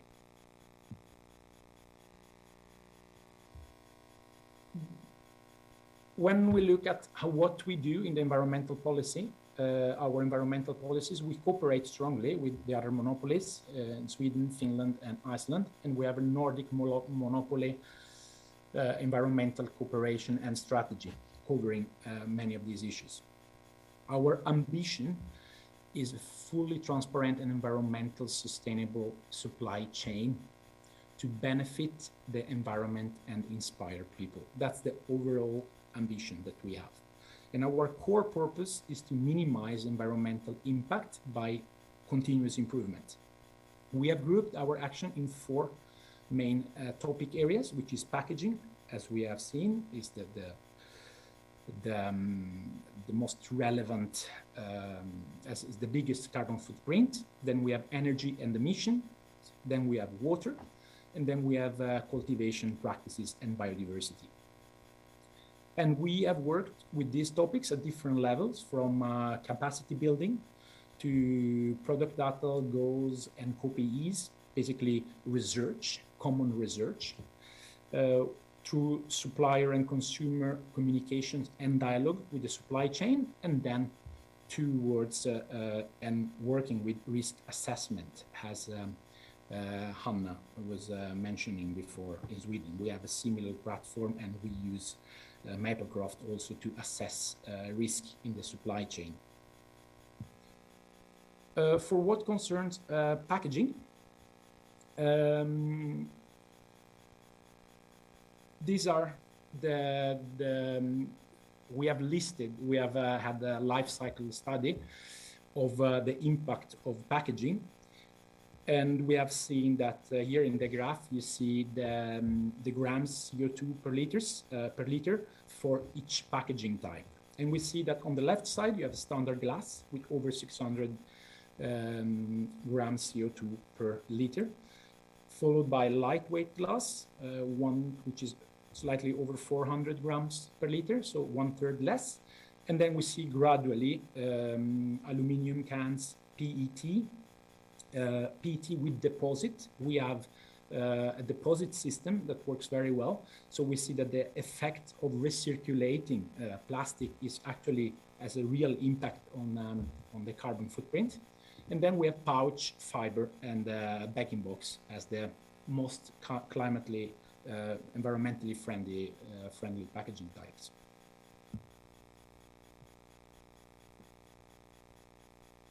For what concerns our packaging requirements, we have started in 2018 asking lightweight packaging for all new still wine tenders that have a price under 50 crowns, which more or less would be around 2 to 3, we can say 3 to 4 euros.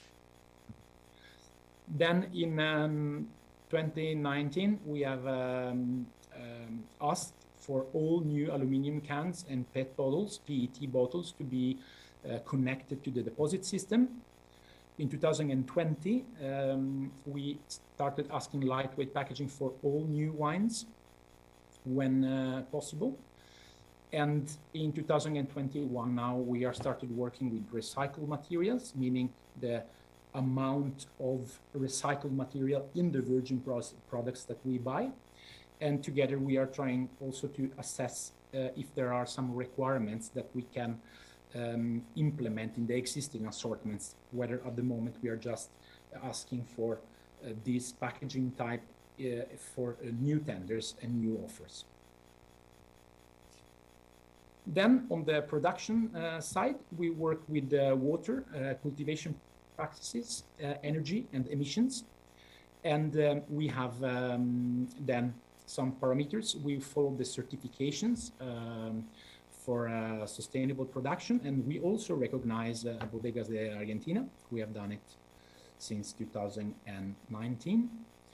And then we also work with biodynamic and organic. At the moment, we have around 18, we recognize 18 certifications around the world, but the process is ongoing. And we, of course, incentivize to have really this working with the certifications as you do on the national level.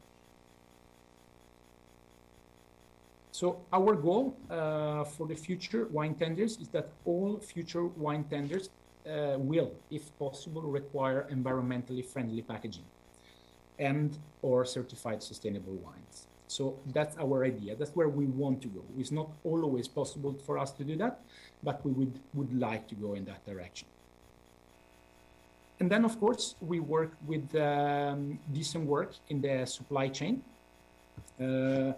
We are working to promote working conditions in line with the International Convention for All and human rights in the supply chain. Also here we have a strong cooperation with our colleagues in Sweden and Finland and Iceland. The clear expectation to this work is that there are no human rights abuses at any level in our supply chain. Our ethical principles and requirements are stated in the UNFRI BSAI Code of Conduct. Importers are obligated to share these principles and to cascade them in the supply chain to producers and sub-suppliers, so that all products sold at the monopoly should be produced accordingly. What we see that we have, the one challenge here is that not everybody may be aware of these requirements still, and we need to work constantly to spread this information and to make sure that there is compliance in all the supply chain.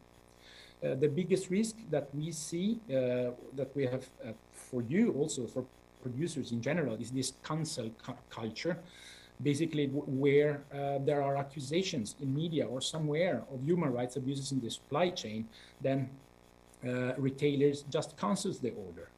And that perceive we as a risk, and we instead have a much more cooperative approach. We always like to work with producer in the supply chain, and if something happens, we are willing to work together to solve the problem and be better together. And specifically in Argentina is the ethical business behavior as well, that is at the center of our work in accordance with our code of conduct, and is basically focused on some topics of the contract for farmers, making sure that all farmers have a contract that states how much they will be paid and when they will be paid, and of course fair and sustainable remuneration throughout the supply chain.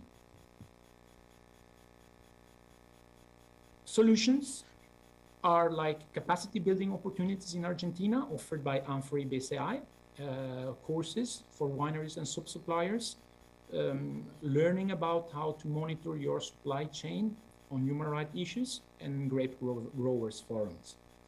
Your own UNFRI BSAI network representative in Argentina, Jimena Sanchez, is present and is available there and attending today.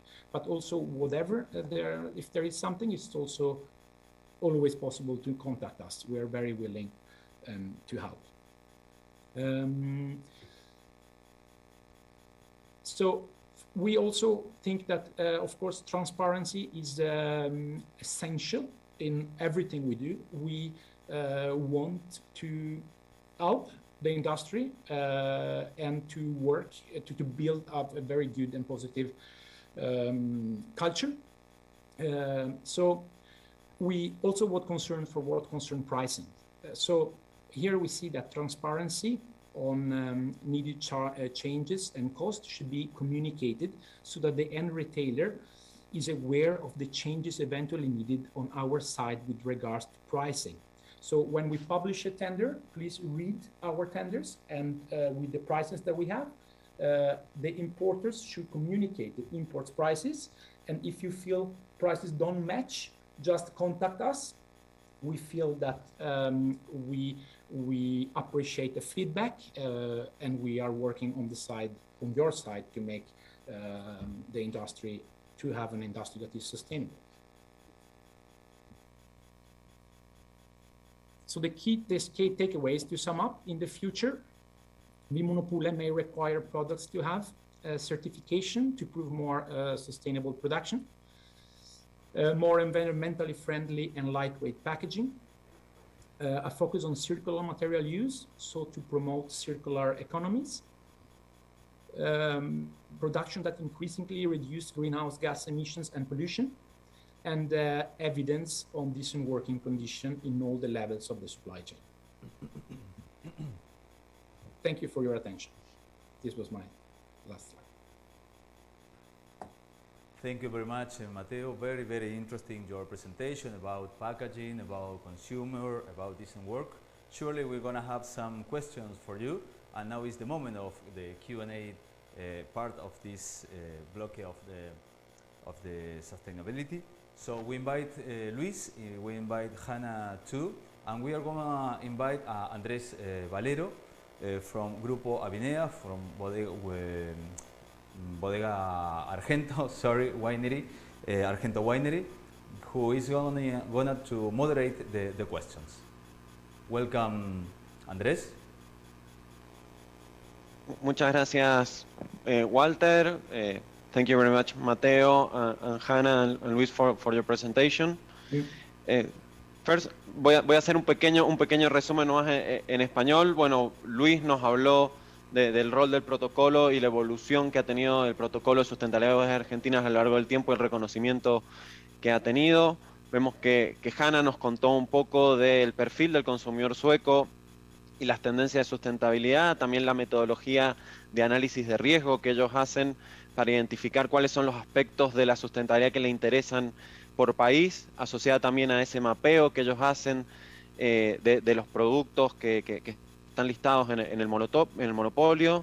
También nos habló un poco de esquema de sustainable choice o de elección sustentable para los consumidores y cómo ellos lo plantean desde las certificaciones ambientales, sociales, la importancia que le están dando al packaging como un tema muy importante en la sustentabilidad, como así también la trazabilidad, y nos habló de las diferentes metas que tiene el monopolio.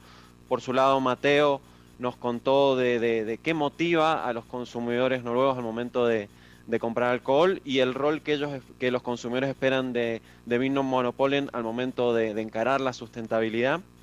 También nos habló de cómo ellos incorporan en estos diferentes tenders estos programas de sustentabilidad, cómo implementar los códigos de ética a lo largo de la cadena de valor, con este enfoque de acompañar a los países y a las empresas en el desarrollo, desde el rol de Anfor y la política de precios. Y bueno, hemos recibido diferentes preguntas que las vamos a resumir en 3 grupos. Unas preguntas sobre los productores, en especial pequeños productores y las certificaciones, alguna pregunta sobre el rol del packaging y alguna pregunta sobre consumidores. Well, to go to the question and to the forum, we have different questions. We have focused them on 3 main topics. One that we cannot avoid, and we have been talking last week as well, is the role of a small producer or small winemaker or winemaker in general and producer in general. We know that third-party certification are often the best tool for the implementation of a sustainable practice or a due diligence. But we also know that for many actors in the wine supply chain, especially small producer, these third-party audits tend to be expensive. So how do you think that is the best way to raise the bar, but without leaving part of the supply chain relegated and without create concentration for only a few players that can reach this kind of certification? Hannah, Mateo, the floor is yours to answer.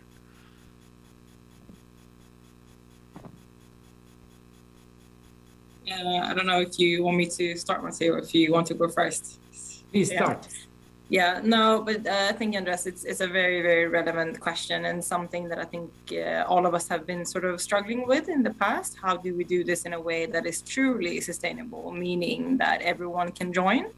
And I think from our perspective, that is one key reason behind the sustainability platform, is that we wanted to provide producers and growers, because let's not forget the growers, they are even smaller in that sense, provide them with an opportunity to actually show us what they are doing. So if it's not by certifications, then answer the different type of self-assessment questionnaires, provide us with other types of information in that platform. So that I will say is the one thing that can be done.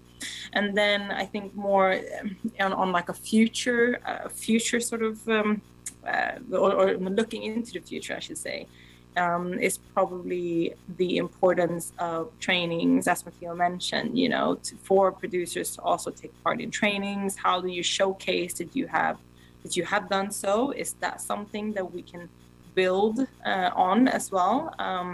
So I think that is also something that could be explored. But in general, I also think that there's something to be said, and I think both Matteo and I touched upon it, is that how do we make sustainability a business, and not necessarily how do we make the consumers pay more for it, but we have to create business incentives to be either certified or to be working with this in other ways than currently.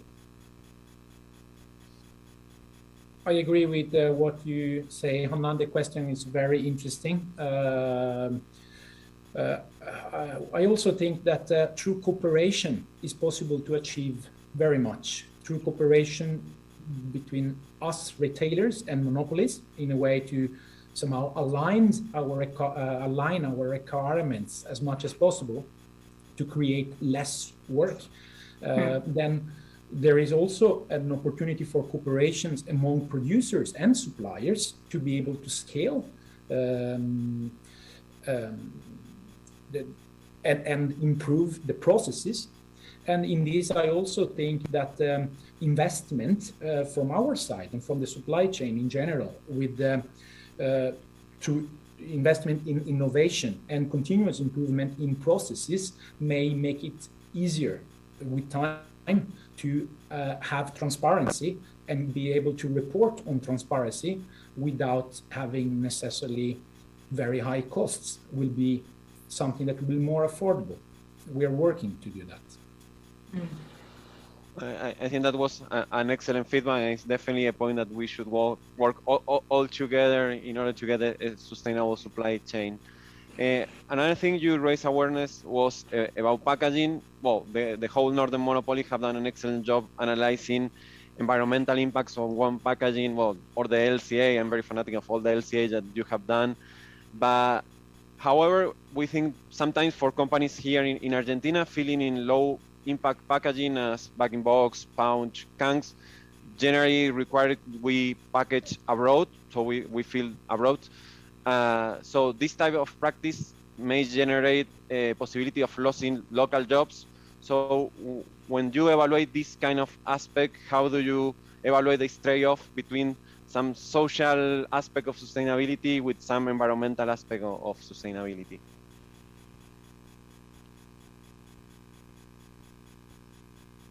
Yeah, no, I think this is, and it's not just you that are raising this topic. We've heard similar also coming from South Africa, for example, that this is a similar challenge. And to be very honest, I don't think that we have a straight up answer for how to do that. But I think that the question is very much valid. That's something that needs to be considered, because it is really what you said. It's really a balance in between the two. And I would also gladly admit that my specialty here is not packaging. So if I would forward this question to my colleague who works specifically with it, she might have a different answer.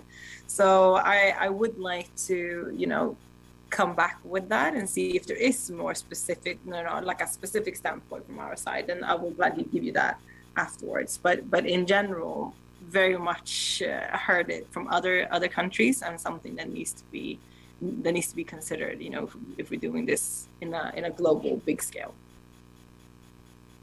Thank you, Hannah. I know, Mateo, if you want to add something to the... Yes, I think also this is a very good question and very difficult question. Improving environmental standard while taking care of decent and fair work and economic development requires always trade-offs. But I think the best way is to see that the line is set. Answer. So I would like to... Excuse me? Go on, Mateo. I think we have some noise on the line. Yes. That if we see from above, the line is set. We know that we need to reduce our carbon emissions by 7% per year to get in line with a no-emission world in 2020. So that line is set. And then when we have we should look at the sustainability initiatives as a kind of a toolbox where we have many tools, and packaging is one of the tools. So that we need to adjust every year, and based on every local condition and every country, what that would be the perfect toolbox to somehow address the problems in the right balance towards this improvement. We cannot think that we have the solutions now. we don't have them. But the important is that, okay, if packaging is important but cannot be addressed fully in a in a social way, then maybe we need to try to work on the balance and maybe work with lightweight glass first, and lightweight solutions that can be bottled in Argentina while we work on the rest, while we work on agriculture, while we work on other water. And if we manage to keep the short-term and the long-term perspective together and align it in the work we do every day in the vineyard, then we are on the right track. Great answer. Luis, no sé si quieres agregar algo a estas reflexiones. Thank you, Andres. Going back with the question as how to promote the participation of the farmers in the process of development, the sustainability in the whole change of value, it was a very interesting proposal in the workshop we made last week. The proposal was 3 steps. In the first step, the agronomist of the wineries help the growers, the farmers, to implement the protocol. In the second step, we have a program, a chain value program. The auditors of the chain value program audits the implementation of the protocol in the farms. And the third step should be to access to finance the certification for a third party in order to that the farm have the final certification recognized internationally. We think it's a very interesting proposal, and we will work to implement it immediately. I think that the roadmap proposed by Luis is very interesting. To start closing this segment, I think the final question will have to do with consumers. We know that even casual wine consumers have certain knowledge of wine quality attribute, of origin, variety. However, even the most sophisticated wine consumers tend to confuse sometimes some sustainability trends as organic, vegan, and so on, and others. So how do you manage to create this awareness among consumers in both monopolies to help consumers to differentiate this aspect of sustainability as carbon, I say organic, vegan, carbon neutral, social fairness, sustainable packaging, and so on, all these different aspects of sustainability. So how do you manage to create this awareness among consumers? I think that now I went ahead, Matteo. I felt like I had an order. But I think that we have also recognized exactly that this is a challenge. Even though we're lucky in the sense that wine is something as rare as a very luxurious agricultural product. So the people that are interested in wine tend also to be interested in the actual production, which makes it slightly easier for us. But with that being said, I think that is one of the key reasons why we have now moved towards this more holistic shelf label on sustainable choice, to be able to not only help the consumers to point out the products that are more sustainable, but by doing that, you're also opening up the books in the sense, well, if we're saying that some products are more sustainable than others, what does that mean for those that aren't as sustainable, right? And that's where the discussion tends to happen. Like normally the consumer discussion isn't always around the positive things, right? It's rather amongst the things that are more negative, more the criticism. So the ones that aren't sustainable, then what is it that they aren't doing? And I think that that's really the momentum that we're looking at, to find that window of opportunity where we can have that very transparent and sometimes hard discussion with the consumers and actually educate them almost. Well, sustainability in wine means these things, and that needs to be worked at on producer level. And if it isn't, then that's an improvement area. So I think that's at least one of the the areas that we have a very important role also. And I think Matteo will agree here that given that we are monopolies and we're the only place where they can come and buy wine, we have a unique opportunity to also have that sort of educational role that is so important of this. Absolutely. And then there is the training of our staff, of course, to be able to communicate in line with the work we do. And in the end of the day, as we saw also on our market research, is that consumers are willing to pay for quality. So what are the elements that how we define quality is also up to us. If we manage to communicate sustainability as a core element of quality, then suddenly we have very much possibilities. And that's where we're trying to, one of the directions we try to work with. Well, thank you, Matteo, Hannah, Luis. I think we are very passionate about the topic and we can be talking the whole day about it. Walter, no sé si tenemos tiempo para una pregunta más o si ya cerramos el segmento. No, ya estaríamos muy bien, Andrés, and now I'm going to say it in the correct form. Andrés Valero is the leader of sustainability and social responsibility in Grupo Avinea, Bodega Argento or Argento Winery. Thank you very much, Luis. Thank you very much, Hannah and Matteo. And now we continue with our forum. Y ahora sí, para darle continuidad entonces a nuestro foro, nos vamos entrando ahora en el tercer bloque. Este bloque que está presentado en exclusividad por la empresa Insur y que es el bloque de e-commerce. Los invitamos entonces a ver un video de Insur.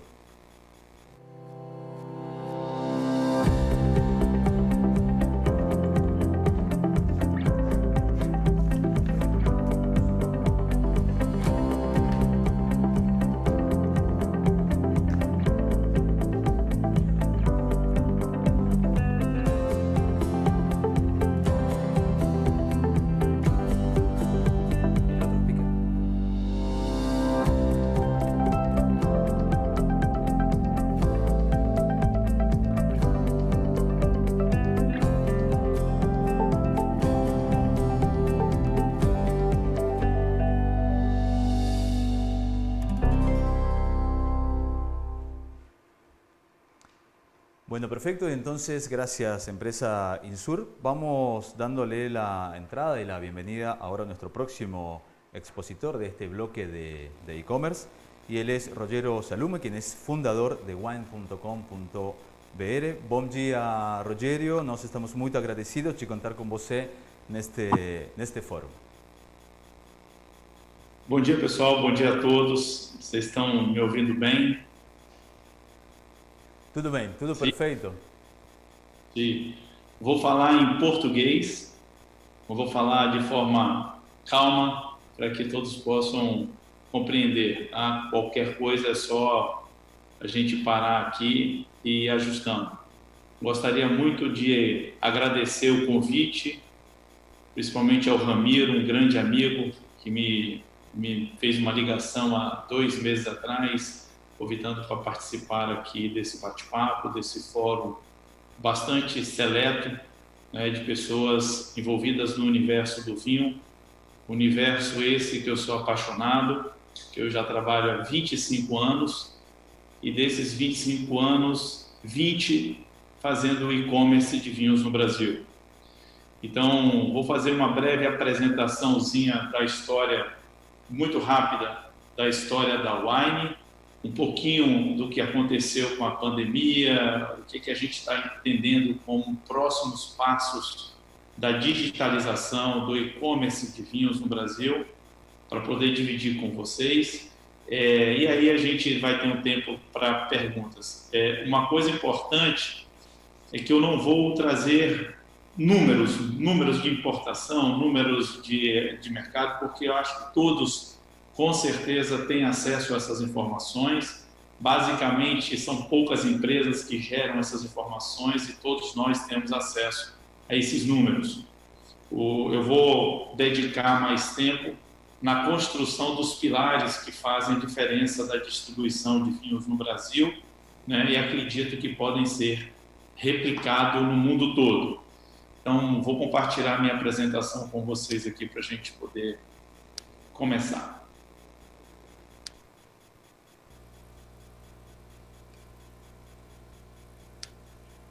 Bom, estão vendo?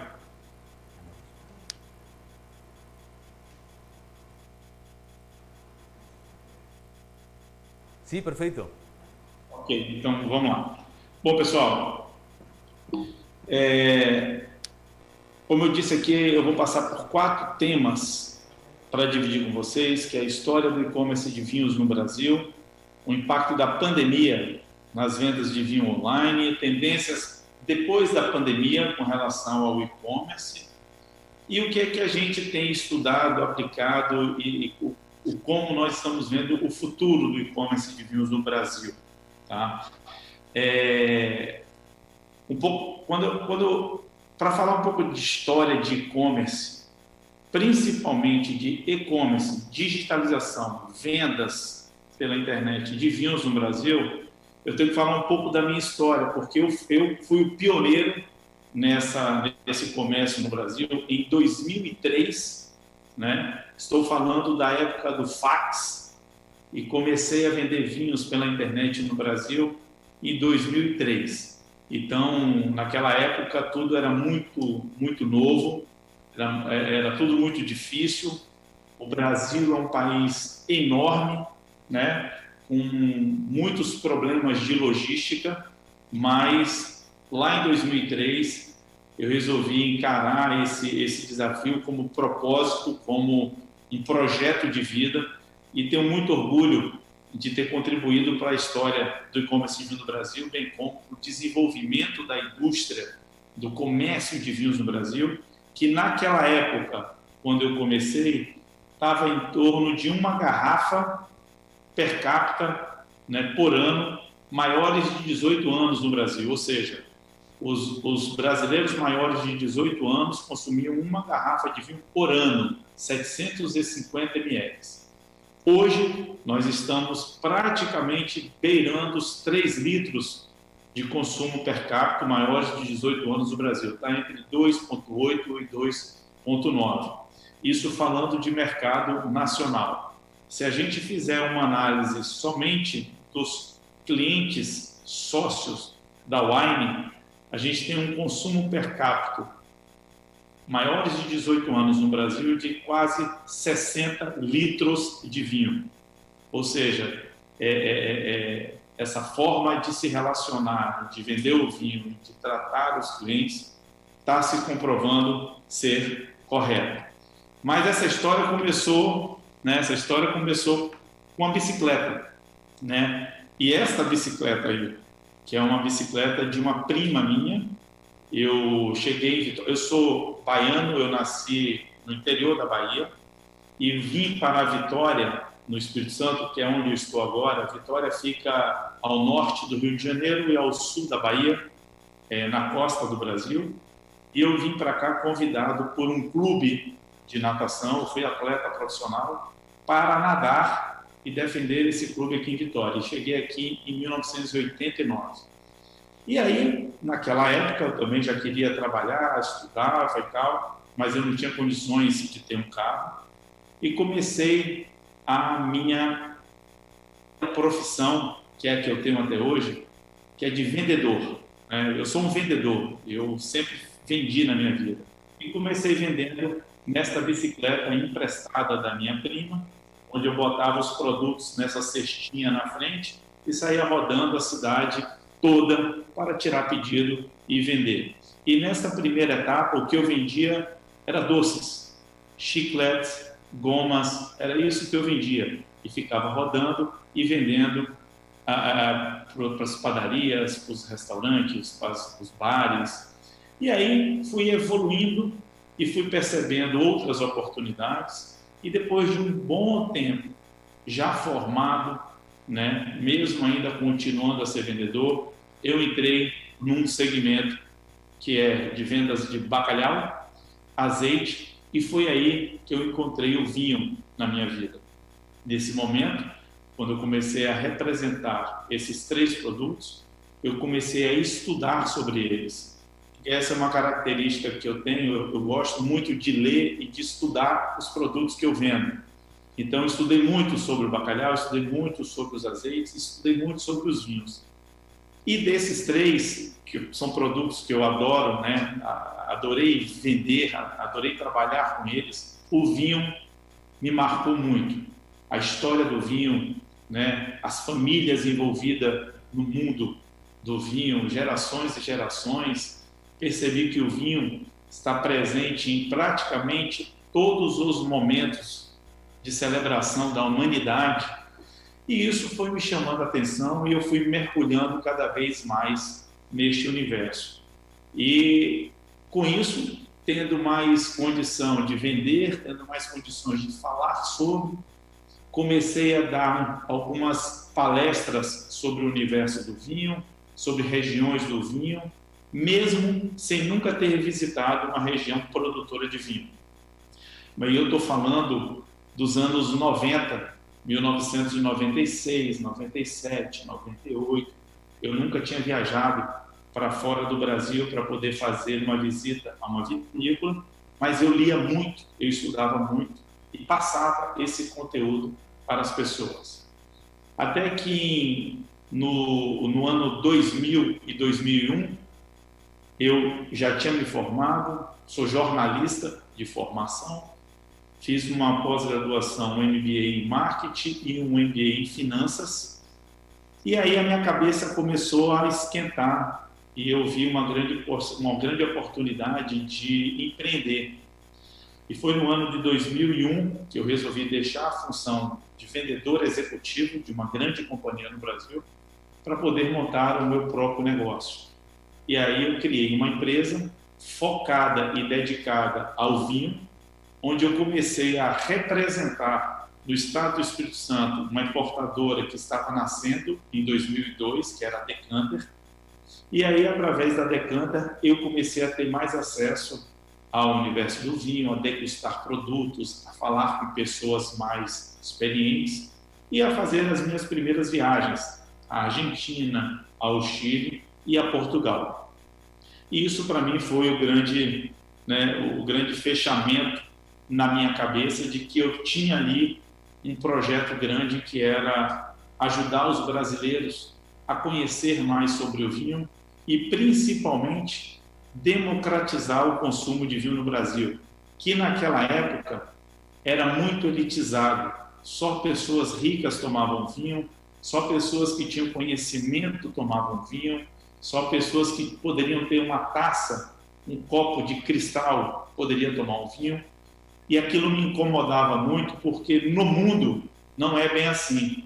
O vinho é uma cultura. O vinho faz parte do dia a dia das pessoas. E eu queria fazer com que o brasileiro tivesse essa oportunidade. E com esse objetivo, e sempre uma meta na minha vida, que tem que parar de ficar sonhando e colocar em prática, né? Eu tinha um objetivo, tinha aquele sonho, mas eu tinha que colocar em prática o meu sonho e não ficar só desejando que as coisas mudassem. Eu parti para empreender de verdade no mundo do vinho e em 2003 eu criei a primeira empresa, o primeiro e-commerce de vinhos no Brasil, que se chamava Estação do Vinho. Esse foi o primeiro negócio online de vinhos no Brasil, numa época que não tínhamos tecnologia, não tínhamos processo, era muito no relacionamento. Essa empresa rompeu uma barreira, foi muito, muito criticada. Muitas pessoas não acreditavam no modelo de vendas de vinho pela internet. Quando eu falo nós, né, porque a empresa eu só tive a ideia, mas eu sempre fiz isso com um time maravilhoso, com pessoas incríveis ao meu lado. Então, a gente sempre teve muito problema no começo, por questões de embalagem. Estava ouvindo aí agora vocês falarem e debaterem sobre embalagem, o conceito de embalagem para proteger o vinho, o peso, né, uma garrafa de vinho, vidro, o líquido, fazer transporte no Brasil, demora muito sair de uma ponta a outra. Então, foi um momento e uma época de grande aprendizado. E a Estação do Vinho, que nasceu nesta sala, e essa era a Estação do Vinho, Este era o conceito de startup em 2003. Não mudou muito quando a gente fala hoje em dia de começar um negócio. A gente tinha 2 computadores e muita vontade de democratizar o consumo do vinho no Brasil. Essa empresa saiu do zero, o mercado de e-commerce saiu do zero para praticamente 20 milhões de reais em faturamento em um ano, e foi um grande sucesso. A gente incomodou muito o setor tradicional de distribuição, importação e distribuição, porque a gente levou o vinho do produtor direto para o cliente. Então, tirando do meio vários elos da cadeia e facilitando, melhorando e dando uma condição de preço muito boa para o consumidor final. Essa empresa foi realmente a que desbravou e abriu todo esse mercado. Eu vendi essa empresa em 2008 e em 2008 a wine.com.br, essa sim passou a ser o maior negócio de vinhos da América Latina, um dos 3 maiores negócios de vinhos do mundo. Hoje, a Wine é o maior clube de vinhos do mundo, a maior importadora do Brasil e um dos 3 maiores business de vinhos online do mundo também. Então, a gente está presente no país todo, a gente está agora abrindo a nossa unidade no México, estudando outros países, e são mais de 280 mil sócios que todos os meses se relacionam com a companhia, fora as nossas lojas, fora os nossos, o B2B. Tenemos los tirabuzones, o podemos hacer espagueti, o podemos hacer el que... Lo que no sé si quedaron, cuántos quedaron, pero creo que está bien. ¿Está todo bien? Sí, le vamos a pedir a alguien, si alguien está hablando de lo que está en el grupo, que silencien. Gracias. ¿Cuántos pesalos? Tenemos la balancita. Pero pesémoslo. Sí, por favor, quienes están con el micrófono abierto, le pedimos por favor que lo cierren, que no estén exponiendo. Desculpa, Rogério. Gracias. Agora sim, você pode continuar. Vamos lá. Então, em 2008, nasceu a Wine. Tá? E a Wine, assim como a Estação do Vinho, nasceu, mesmo tendo todo o sucesso da primeira empresa, nasceu como uma startup. Com esse nosso depósito, todos os produtos ali no chão, separado manualmente, muito pouca tecnologia, mas a vontade de fazer o brasileiro consumir vinho de forma democrática, de forma fácil e distribuindo mesmo os vinhos para todo o país. Essa empresa que começou assim se transformou num grande business. Hoje nós temos 4 unidades como essa de distribuição no Brasil. Hoje eu posso garantir a vocês que eu, já depois de viajar o mundo para conhecer operações, temos a operação mais tecnologicamente avançada para a distribuição de vinhos para o consumidor final do mundo. Então são 4 unidades dessa, de onde saem mais de 12 mil pedidos por dia. 12 mil pedidos todos os dias são montados e distribuídos a partir dos nossos centros de distribuição. Temos aí a nossa sede, que é esse prédio, fica aqui em Vitória, onde eu estou falando com vocês. Então, uma sede para dar todo o conforto e dar toda a estrutura aos nossos colaboradores, que são a peça fundamental do sucesso da companhia, junto com os nossos parceiros que sempre acreditaram no nosso negócio. Importante mostrar que toda a nossa gestão é transparente. Alguns de vocês, o Ramiro conhece muito bem aqui, eu acho que alguns de vocês já podem ter nos visitado. Os nossos dados estão sempre expostos nos dashboards da companhia para que todos possam acompanhar, todos possam ver, porque só assim as pessoas conseguem realmente estar envolvidas no processo de forma verdadeira. Esse negócio chamou a atenção do mercado. Em 2016, o Abílio Diniz virou sócio da companhia Hoje nós somos 3 sócios, né? É o fundo de investimento do Abílio, tem um fundo de investimento chamado IB Capital e tem o Rogério, que é o fundador e que é pessoa física. Então, nós somos em 3 sócios na companhia. Eu saí da operação em 2019, estou só como acionista e no conselho de administração e profissionalizamos todo o nosso negócio para fazer ele evoluir e continuar crescendo em novas ondas, com pessoas incríveis tocando o dia a dia da companhia. E aí, pessoal, isso tudo que eu fiz, como eu disse, veio baseado no meu conceito de ser um vendedor, né? E um vendedor é um empreendedor nato. E isso tudo a gente só faz, que é uma regra básica, se a gente gostar de 3 coisas. Gostar de vender, gostar de gente e assumir risco. Se uma dessas 3 peças ou pernas não tiverem muito forte no nosso dia a dia, com certeza vamos ter mais dificuldade de empreender, de fazer algo diferente. Porque quando queremos fazer algo diferente, a gente precisa vender. Para vender, a gente precisa se relacionar, gostar muito de gente.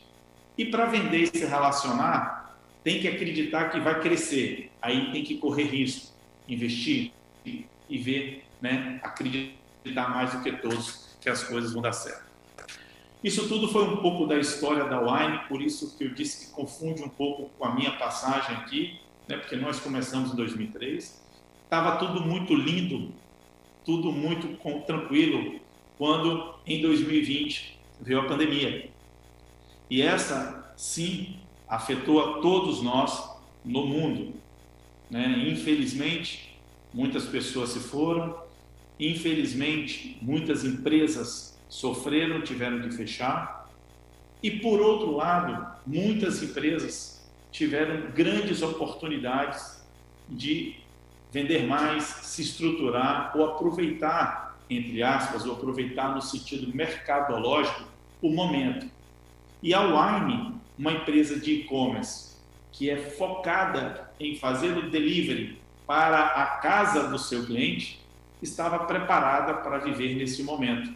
Porque para a gente, fazer delivery, entregar, as pessoas consumirem em casa, já é o nosso DNA.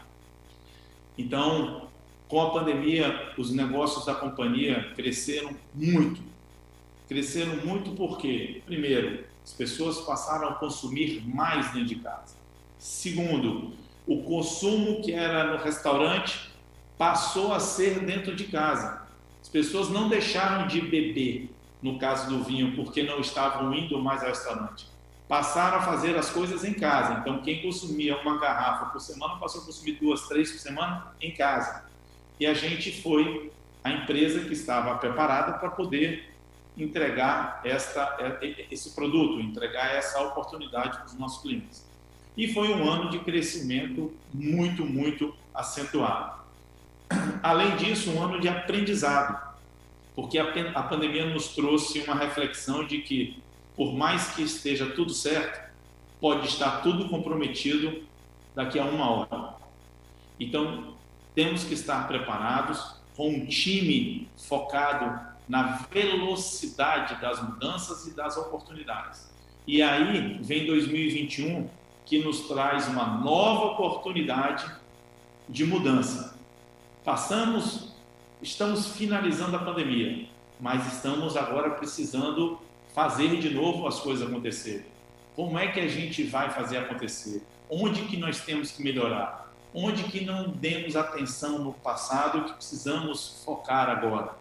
Então, é um momento de mudança, porque a gente já passou pelo pior, agora a gente está na hora de reconstruir. E para reconstruir, olhando o e-commerce de vinhos no Brasil pós-pandemia, é de muito crescimento, é de muita oportunidade, e não é só no Brasil, aqui eu posso falar globalmente.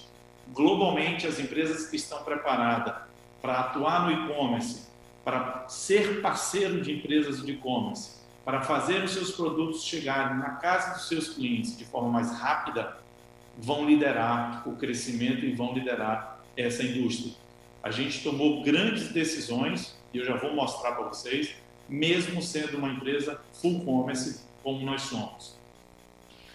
E aí, falando um pouco de tendência do e-commerce, né? Além da pandemia, qual é a tendência do e-commerce? Para mim é muito simples. A tendência do e-commerce é continuar empreendendo e continuar inovando.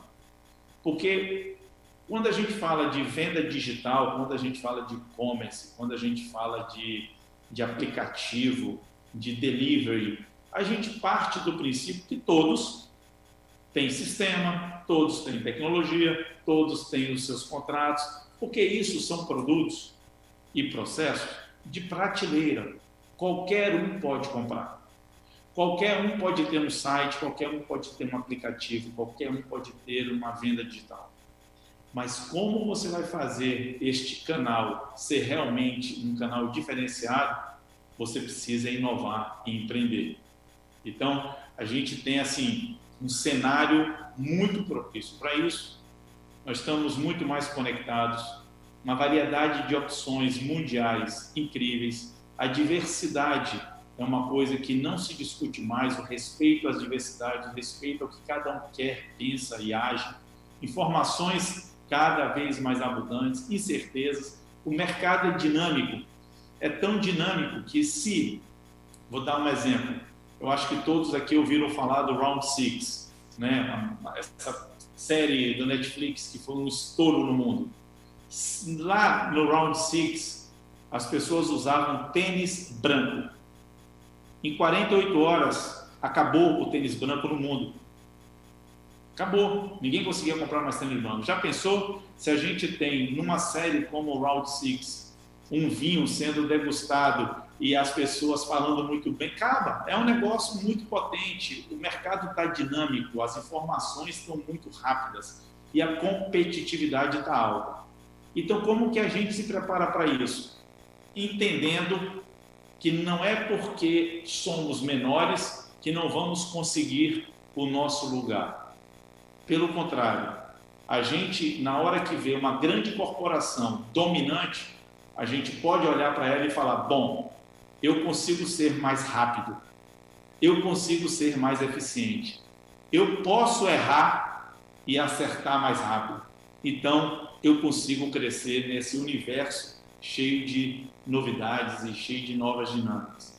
O ser menor é uma grande possibilidade de agir mais rápido e com isso ganhar mais mercado. E os pequenos, eles são muitas vezes menosprezados. Mas quando eles são menosprezados, porque todo mundo fala que nada, é pequenininho, um dia eles vão ser grandes, porque uma Netflix não foi nada, um WhatsApp não foi nada, o Uber não foi nada, a Tesla não foi nada, a Wine não era nada. A Expand dominava o mercado, a Wine começou. Então, a gente tem que, através da velocidade, do testar, do ter um projeto de crescimento, de teste, de velocidade, de time, criar novos mercados, criar novos produtos, agir de forma mais ágil. Uma empresa grande, ela não se movimenta. O mercado, ele está ávido por novidade. E a novidade sempre, hoje, vem junto com tecnologia. Mas tecnologia não é o drive final dessas coisas todas. Eu acho que o drive mais importante é a inovação, que não quer dizer tecnologia. Inovação quer dizer ter um mindset de mudança. O mindset de acreditar que é possível fazer diferente, mesmo tendo um mercado, tendo a empresa com 200, 300, 100 anos. Dá para fazer diferente. E tem que ter cuidado com o que eu chamo de glóbulos brancos da inovação. O que é o glóbulo branco da inovação? É aquela pessoa, é aquele funcionário, é aquele amigo que sempre fala, não, mexe com isso não, tranquilo, para que vai fazer isso? Tá tudo bem, vamos seguir, não, gastar tempo, placa, não, vamos seguir. Esses são os glóbulos brancos que querem proteger a gente de evoluir, mas proteger por um lado diferente. Nós temos que evitar estar com essas pessoas ou nesses ambientes que atrapalham o nosso desenvolvimento. Até porque inovar não é inventar. Inovar, gente, é simplificar. Inovar não é criar uma nave que vai nos levar a Marte. Inovar é fazer o nosso cliente ter um prazer que ele nunca esqueça da nossa marca. De forma simples, muitas vezes com uma embalagem bacana, com um produto encantador, uma experiência quando visita a nossa empresa, a nossa vinícola. De forma simples, a gente não precisa de muita coisa para inovar. A gente não precisa de muitos investimentos para inovar. Pós-pandemia, a gente fortaleceu como Grupo Wine as nossas inovações. Nós começamos sendo uma empresa só de e-commerce, um site que vendia vinho no Brasil todo.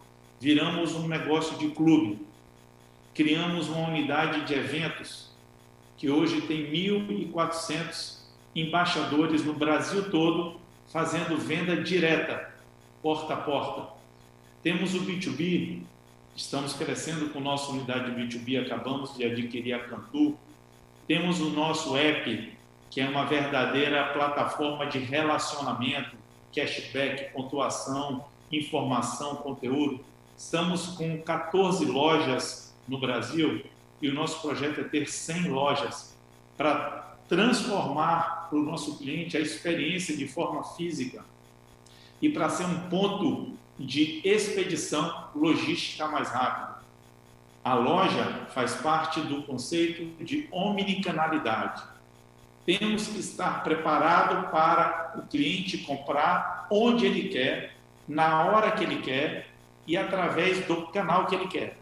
Não podemos falar, não, só vendo por aplicativo, só vendo por loja. Não, você tem que vender pelo canal que o cliente quer comprar. Então, o conceito de omnichannel está muito forte e a gente transformou a Wine numa companhia completamente omnichannel. Falando um pouco do futuro do e-commerce no Brasil, a gente tem que fazer umas análises que como é que estamos, né, especificamente no Brasil. O Brasil ele está numa recessão política, né? O Brasil ele está com a sua economia fragilizada. Mas eu vou fazer um parêntese aqui, pequeno. Eu tenho 48 anos. Nunca vi o Brasil não estar com problema econômico. Nunca vi o Brasil estar crescendo e todo mundo feliz. Nunca vi. Sempre temos problemas políticos, sempre temos problemas econômicos, sempre temos problemas que vão afetar o nosso crescimento. Então, as nossas perspectivas para o ano que vem é de PIB baixo, é ano de eleição, é mudança climática sendo discutida aí de forma forte no mundo todo. Agora estão discutindo isso, né, na COP. A comunicação está cada vez mais rápida, né? O e-commerce, as pessoas estão querendo comprar e receber mais rápido. Então, as coisas estão mudando de forma muito, muito, muito veloz. Por outro lado, o vinho nunca se investiu tanto no negócio de vinho no Brasil como estão se investindo agora. Não só o Wine, vocês podem, os nossos concorrentes estão comprando empresas, os supermercados estão comprando outras redes e importando mais vinhos. A gente tem grandes investidores entrando no negócio de vinho, montando empresas e grupos para distribuir vinhos. Então, o mercado está super aquecido. É uma grande oportunidade porque ainda somos um país da cerveja, da cachaça e que consome muito pouco vinho. Não rompemos os 3 litros per capita ainda de consumo. Tudo isso, pessoal, como tendência de futuro do e-commerce, parte, como eu falei, por um investimento em tecnologia. Se não investir em tecnologia, não adianta falar que tem e-commerce, que está conectado ou que está atualizado. Tecnologia é muito mais do que ter um computador, ter um departamento de TI.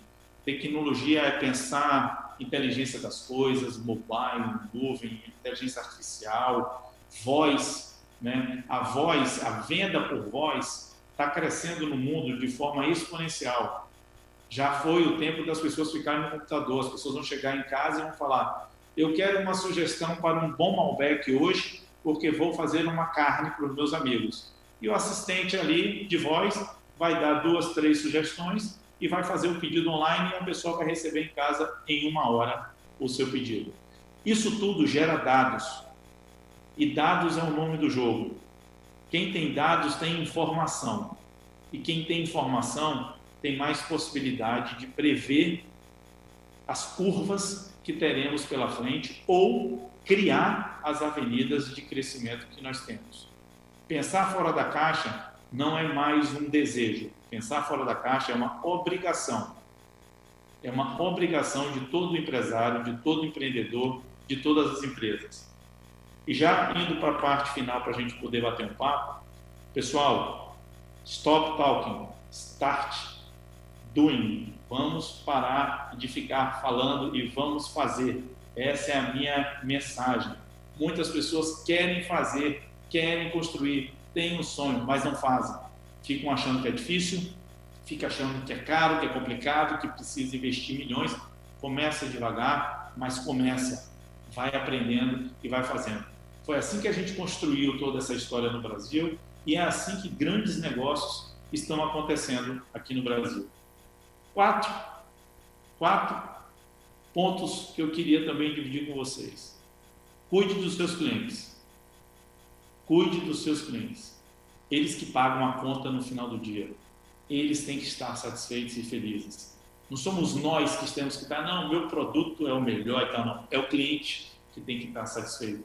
É o cliente que tem que ser bem recebido, bem tratado e muito bem, né, cuidado. Mas uma outra coisa também, o colaborador faz toda a diferença.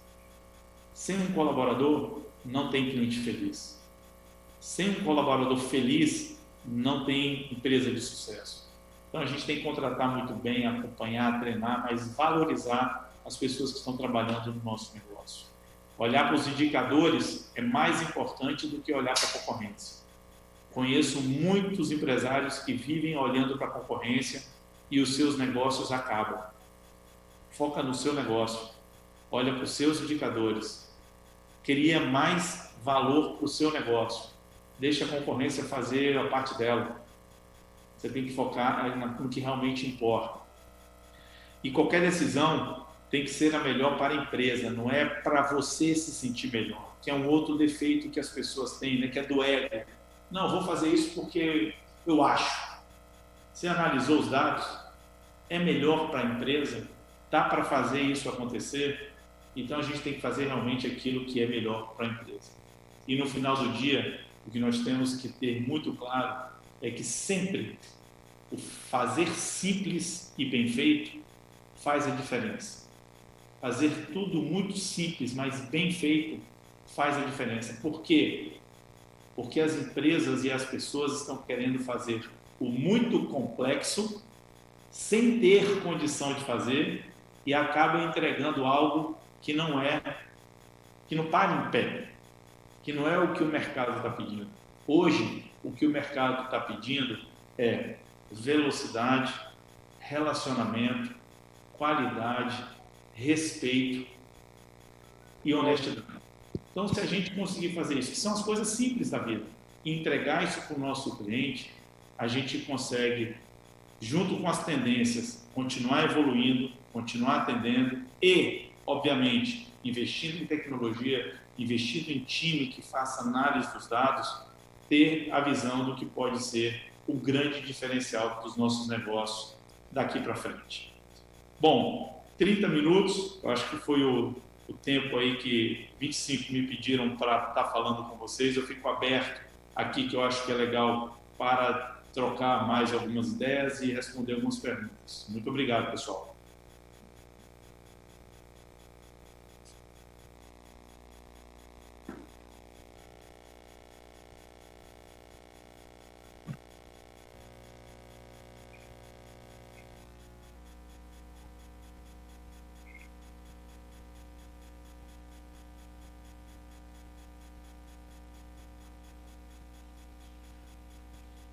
Hola, buenos días, ¿me escuchan bien? Oi, Rogério, tudo bem? Tudo bom, Ramiro? Prazer.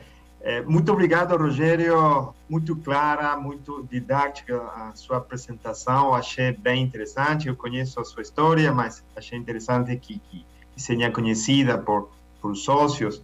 É um modelo de negócio bem interessante. Tenho algumas perguntas aqui para fazer. Faz uns meses recebemos um estudo de Wine Intelligence que falava do desenvolvimento do e-commerce no mundo. Brasil é um dos países que tem maior quantidade de pessoas que compram vinhos pelo online. E foi um dos países que, por a pandemia, cresceram mais. Falam de 30% de compradores de vinho que compram online no Brasil. Hoje em dia, vemos que tem muitas aquisições e fusões entre empresas de origem online que compram importadoras tradicionais. No top 3, estamos vendo 3 empresas de origem online. Então, mas do outro lado, o Brasil é um país continental, muito grande, a logística não é simples, os impostos e ICMS entre estados é bem complicado. Como é possível esse sucesso das vendas online em um país que não é tão fácil como outros países muito melhor conectados e com tributação mais simples? Bom, Ramiro, de novo, é muito bom te ver aqui. A gente tem uma história de muitos anos aí juntos. E esse ponto que você está trazendo da dimensão do Brasil e da sua dificuldade com relação à operação logística, ele é o que mais dificulta as empresas fazerem uma operação como esta no Brasil. Por quê? Eu sempre digo que se você quiser entrar no negócio digital no Brasil, ter um e-commerce de vinhos, de comida, de calçado, de qualquer produto, você está simplesmente montando uma empresa de logística. Quem entra para o e-commerce no Brasil monta uma empresa de logística. E eu aprendi isso lá na época da Estação do Vinho, e a Wine tem 3 pilares. Um deles é logística. O nosso maior time de pesquisa e de desenvolvimento está na área de logística. Por quê? Porque o país é grande, a dificuldade de operar é enorme, as tributações, eu vou dar um número aqui e é um número real. No Brasil existem 440 mil leis só no que tange a tributação de compra e venda de produtos. É um absurdo. É um absurdo. Então, a gente tem que ter um time que fica pensando em cada estado o que acontece, um outro time pensando na logística, e a gente precisa entender que para operar no Brasil tem que ter polos em lugares estratégicos, porque cada vez mais o cliente precisa do produto com velocidade, e ter uma capacidade de entender a tributação deste país, que é muito difícil, é muito complexo. Então, a tributação, junto com a logística, gera um dificultador enorme para a operação de qualquer produto. O que é que nós, Wine, fizemos? Então, a gente tem um time interno e muitas conexões com escritórios de advocacia tributária para entender essa lógica, e a gente está descentralizando os nossos estoques. Hoje a gente tem uma parte grande aqui em Vitória, mas a gente já tem agora, com a compra da Cantu, 5 CDs espalhados no Brasil, mais as 13 lojas que estão crescendo, né, uma média de 1 ou 2 lojas por mês, e a gente quer fazer com que cada estado a gente possa ter a nossa operação ali regional para entregar mais rápido e para minimizar os custos de logística, que são muito caros. Entregar de Vitória para Manaus, aqui, mesmo usando o modal aéreo, são 2 dias. São 2 dias. Bem, sim, é claro que os desafios num país do tamanho e com a complicação do Brasil não é simples, e o time que você tem é essencial. Uma pergunta que recebemos é sobre os produtores. Não vou falar tanto do Brasil, mas na Argentina o e-commerce está desenvolvendo também. É verdade que o drive de crescimento do e-commerce muitas vezes são os descontos, e para algumas marcas fazer uma construção de marca no e-commerce se bate contra o canal tradicional, restaurante, vinoteca. Então, como acontece no Brasil? É possível para um produtor ter a mesma marca que tem em vinotecas, em restaurantes, com canais e-commerce, ou tem um conflito lá de posicionamento de preço? Boa pergunta, Ramiro. Tem conflito, sim. Existe a questão do conflito de preço. Por quê? Porque quando você vai para o canal online direto, você tira algumas peças da cadeia, né? E você não necessariamente tem que ter o mesmo preço do canal tradicional. Você consegue ter um preço melhor para fazer com que esse produto chegue ao cliente.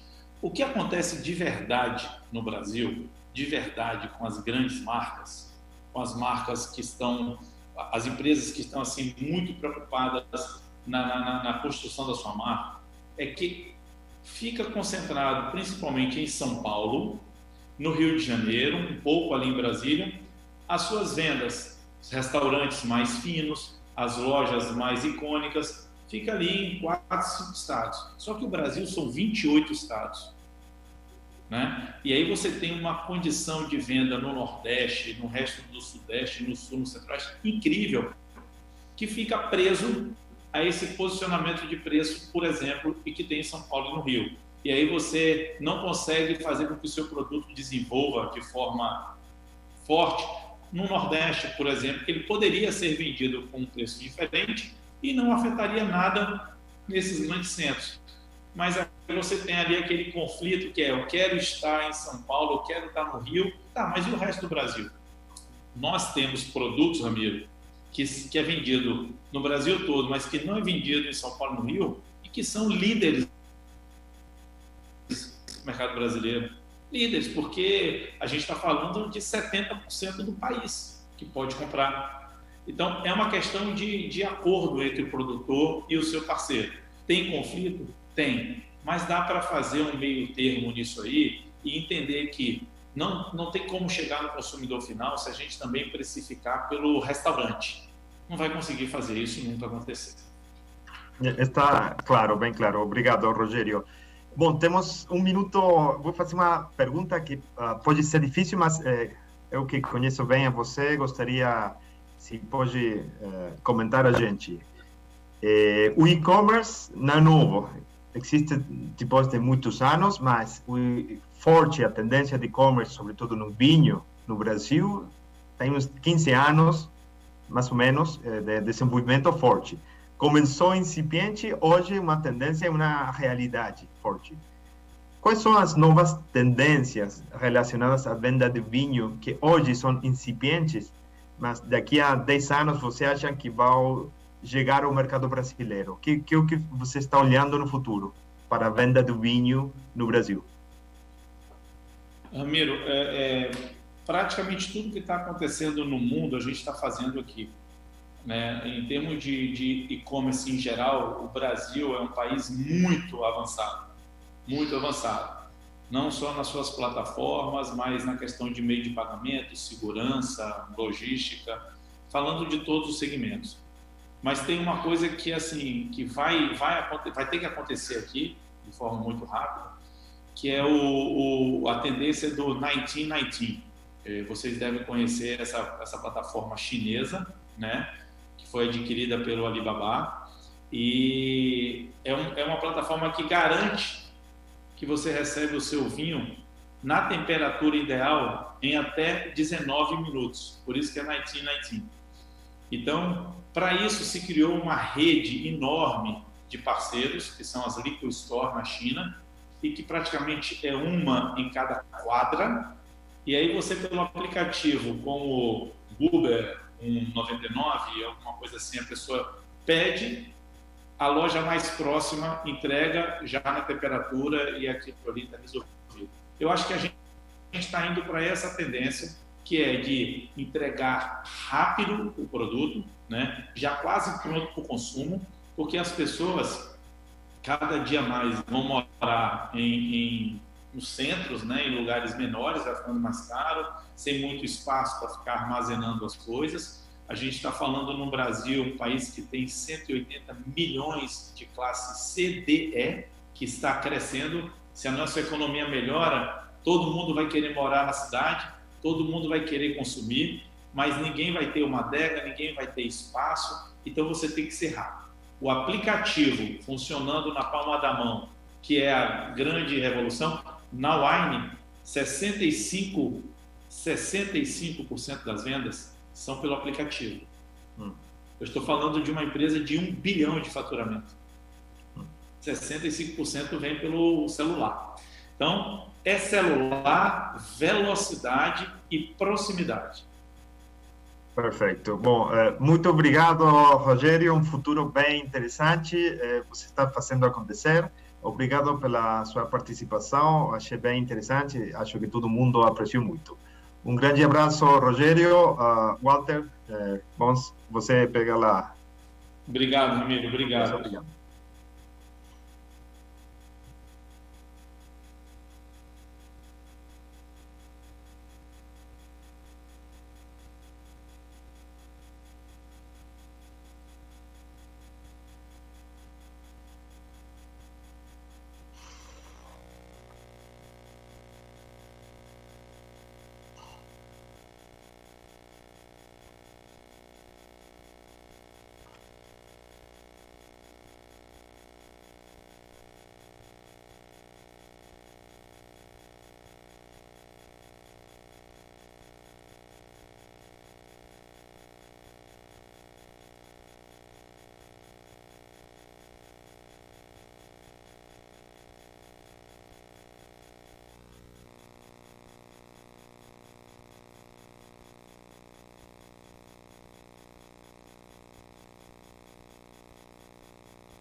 Hi, thanks for having us.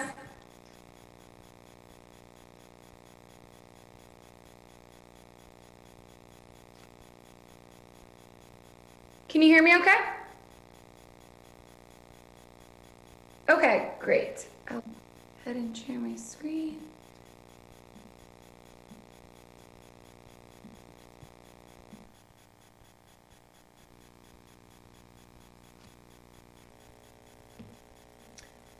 Awesome. Well, it's great to meet everyone today. Thanks for having us. Today we'll be presenting on Drizzly. My name is Anna Tandem. As mentioned, I'm the manager of BevElk Insights here at Drizzly. Drizzly was founded back in 2012 when our founders asked, you can get everything delivered from pizza to your groceries, why can't you get alcohol delivered? And since then have set out on a journey to solve that. So who are we here at Drizzly? Our purpose is to be there when it matters. We're committed to life's moments and the people who create them. Our values are that we care and we solve it. And our mission is to be the go-to place for alcohol, anywhere, anytime, for any occasion. A little bit about how Drizzly works. So we work with partners across the 3 tiers. We start with our retail partnerships. We work with retailers across the country to bring their shelves online. So we take their inventory that's in their stores and we bring it online. And we make that inventory available for consumers to shop. So consumers can come to Drizzly and shop across any retailers available in their area. And then from there, our retailers deliver those orders directly to their customers' doors.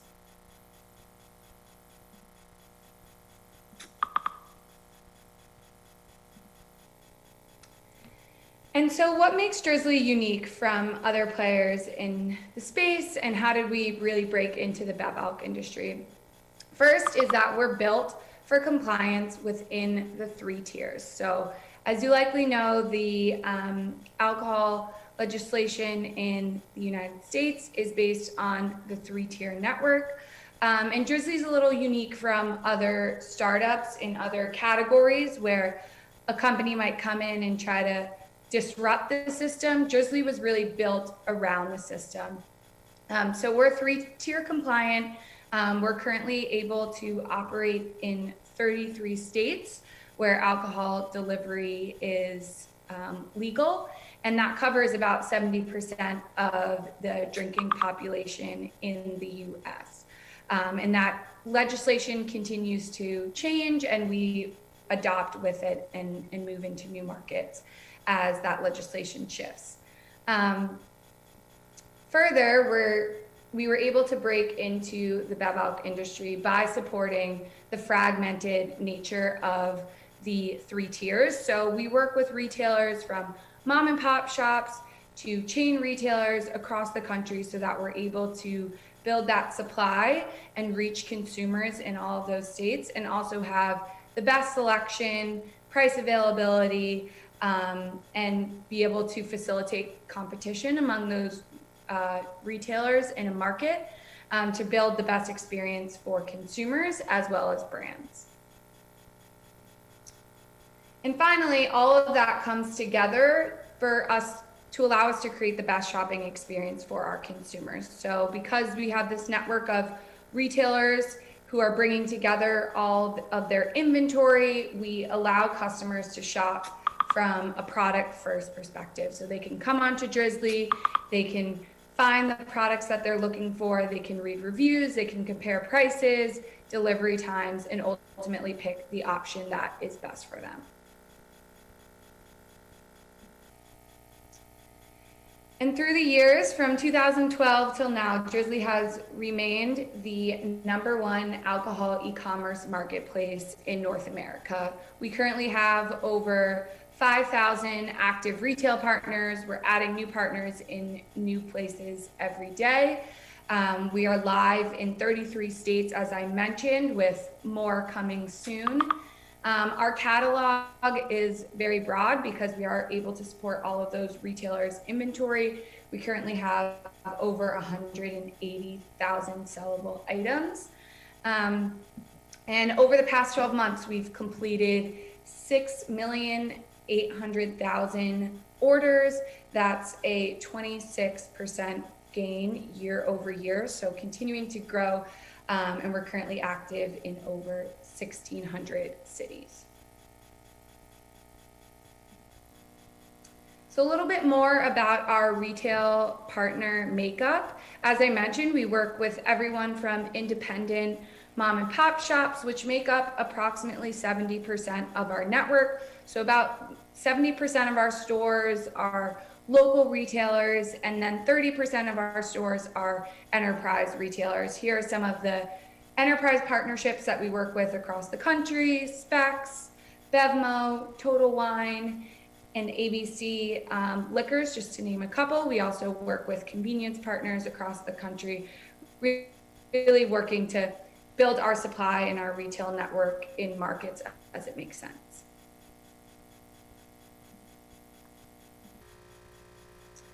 So how Drizzly supports brand and importer partners. We work with brands and importers in a few different ways. The first is advertising. So we have a highly engaged bev alc shopper who's on Drizzly. They're looking to shop this category. And so it's a really high intent audience that's valuable to a lot of brands. So we have a number of advertising products, which include on-site, as well as integrations with our own CRM or email, social, as well as occasion sponsorships for holidays like Thanksgiving, Christmas, New Year's. The second way that we work with brands and importers is on data and insights. So we're able to take all of our sales that happens through the platform and capture that and share that back with our partners through data dashboards, ad hoc data analysis, as well as surveys directly to our customer base, to really allow brands to use the data that's coming through on our platform to optimize their strategy moving forward and compare performance across different channels as well. And then lastly, we work with our partners on sales enablement. So there's a couple of different ways we do this. Through the Drizzly catalog, you're able to link directly through co-op media, integrating product finders like the one you see below on brand websites, as well as host things like virtual events and activations where you can link directly to your inventory on Drizzly and drive sales. So a little bit more about the Drizzly audience. We just talked about some of the ways that brands and importers can reach this audience through our partnerships, but a little bit more about who they are. Drizzly skews towards millennials and Gen X. Typically, the majority of our consumers do fall into that range. Millennials make up over half at about 60% of our active users. And our split from a gender perspective is just about 50-50. We skew a little bit more female at 52% female versus 48% male. The majority of our users have a household income of over $50,000 per year, with about a quarter of our users falling into the 125,000 plus range. So typically a higher income individual. They're not overly price sensitive, but are certainly smart shoppers who want to find a good deal on what they're buying. These are typically busy, social people who are appreciative of the convenience of delivery and being able to order online.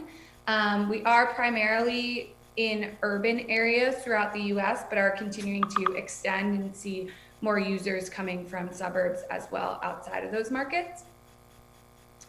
And then lastly, in terms of our platform, the majority of our sessions today come through web, but about a fourth are coming through either our iOS or Android app, and we continue to see that app usage grow. Okay, so now that you know a little bit more about Drizzly, we're going to zoom out and talk about e-commerce overall and what the landscape has looked like. If we go back a couple years to 2019, online sales made up just about 2% of off-premise sales in the bev-out category. And Drizzly was operating, there was a few other players, but it was certainly a small piece of the pie. Until this happened in 2020, which I think we all probably know what this was. The pandemic really changed this category overnight. As consumers look for ways to safely access the things that they needed from their home, awareness of the alcohol category and the ability to order online and get delivery for your door in this category skyrocketed. That was one of the biggest challenges prior to the pandemic, was just awareness that this was a legal option. And the pandemic really shifted that. And so we saw what should have been 5 years worth of growth over the course of those first 3 months in the pandemic. And this change has been really lasting and has skyrocketed the category's growth. From what was once just 2%, today we estimate at around 8% online, and predict that will continue to grow from anywhere to 18 to 25% of the off-premise category in coming years. So what we observed initially in the pandemic, there were a few trends that really stood out from the start. The first was this stocking up behavior. I think we saw this across many categories with empty grocery shelves and people not being able to buy toilet paper. In those early days, people were really looking to stock up. We saw average order values increase significantly. They have since come down a bit, but still remain far above where they were before the pandemic. We also saw an interesting shift as the off-premise closed and people were drinking at home, looking to recreate some of those experiences at home. From cocktail making, we saw categories like liqueurs and bitters and mixers really take off during this time, and consumers looking for ways to recreate that on-premise experience at home. And then some of the categories that performed really well during the pandemic, hard seltzer and RTDs, canned beverages that were safe and a convenient way to drink with people, maybe outside at a socially distanced setting, performed really well. Also playing off of the at-home cocktail making, We saw spirits overall see growth, but particularly tequila was a big winner during the early days of the pandemic. From a wine perspective, we saw red wine perform really well, and some of the more well-known brands that consumers knew and trust turned to during the early days of the pandemic. And now, almost 2 years in, which is crazy to say, there are certainly some trends that we observed during the pandemic that we really feel are here to stay for the long run. The first is the new customers that were that found e-commerce in this category during the pandemic.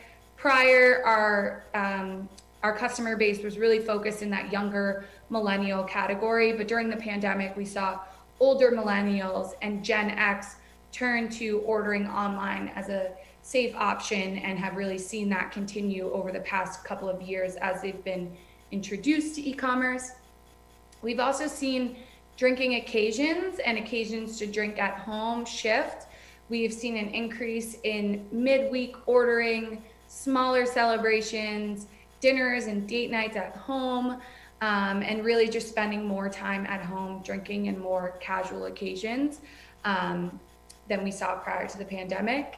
And then lastly, e-commerce has become more than just a shopping channel for consumers, but really an omni-channel experience. We found in a recent survey that over 40% of consumers who come to Drizzly are not necessarily coming just to make a purchase, but they're coming to do research, whether that's to check out what brands are available near them, what are the newest innovations, read reviews, explore selection of local stores.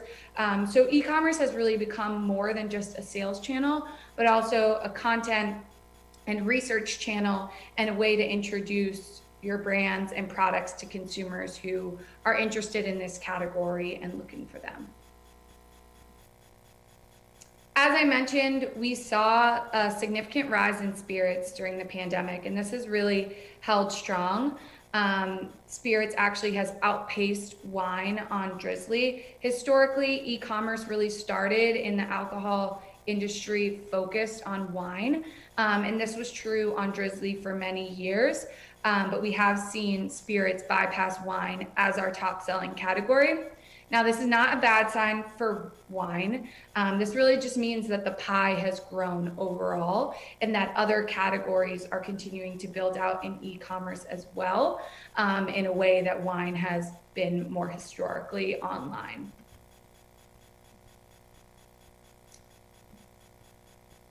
And in 2021 to date, we've continued to see some new shopping behaviors and trends take hold. So the first being premiumization. The average unit price of products sold on Drizzly across the board is up year over year.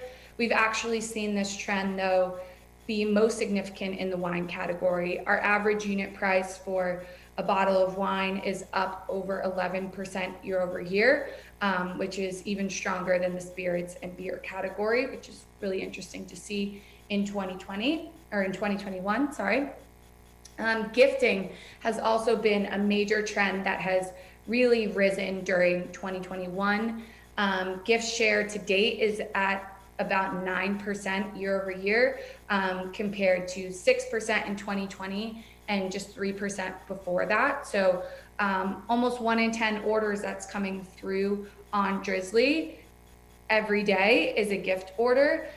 When you move into the month of December, that's nearly every 2 in 10 orders is going to be a gift order. So, and that was last year. We expect that gifting will continue to rise, particularly as we move into the holiday months. So definitely a great opportunity both for our brand and retailer partners to capitalize there. Our gift orders tend to have a much higher average unit value and are a great way to attract new customers. And then lastly, RTDs. I touched on this a little bit, but really interesting in 2021, while 2020 and 2019 might have been the years of hard seltzer, RTDs, which we categorize as spirit-based canned beverages, have really shined in 2021. They've grown over 80% year over year from a share perspective, have far outpaced hard seltzers growth rates. And this rise in canned cocktails is not something that we feel is going to be specific just to the spirits category. We've seen a ton of innovation coming in canned wine-based cocktails as well, things from spritzes to mimosas, and we expect that to be a big growth driver for the wine category moving into next year. Diving a little deeper into wine on Drizzly, first for red wine specifically. Red wine is the largest wine subcategory on Drizzly. It accounts for about 37% share of the total wine category.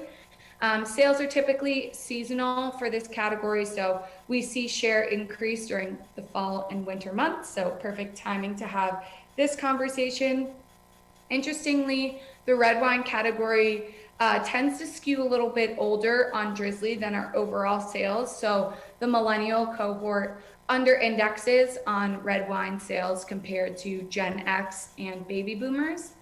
And in terms of varietals, Cabernet Sauvignon makes up over 50% of share of red wine sales on Drizzly, followed by Pinot Noirs, Malbec, Merlots, and Syrahs. And red blends have held steady at about 8% share of red wine sales on Drizzly over the past few years. Speaking specifically about Argentinian wines on Drizzly, red wine makes up the lion's share of Argentinian wine sales on Drizzly, so accounting for 68% share of the category in 2021 to date. On the rise for Argentinian wine is Rosé, which has accounted for 25% share over the past year, which is up significantly from 16% in 2018. So we've seen that category continue to uptick over the past year. In terms of regions, Mendoza leads in terms of Argentinian wine sales on Drizzly, accounting for about 66% share, followed by several other regions which round up the category. In terms of wine by countries, domestic wines make up about half of wine sales on Drizzly to date. Argentina is the #5 international wine producer on Drizzly, followed by France, Italy, New Zealand, and Australia. France has seen significant gains this year as the champagne and sparkling category has seen really strong growth in 2021. That's really driven France's market share here. So looking forward overall in e-commerce, we have a really bullish outlook on the category. We expect it to continue to drive share of off-premise sales. Like I mentioned, we expect this category to grow from anywhere to 18 to 20% over the next few years. And so BevAlc e-commerce is continuing to grow. Consumers are demanding this service. They've shopped this way in other categories from grocery to food delivery and are looking for the same experience when it comes to BevAlc. Brands are continuing to invest and really develop an e-commerce strategy. And we're seeing more players come into the space. There's been lots of innovation and new players in the category and lots of really exciting investments to come.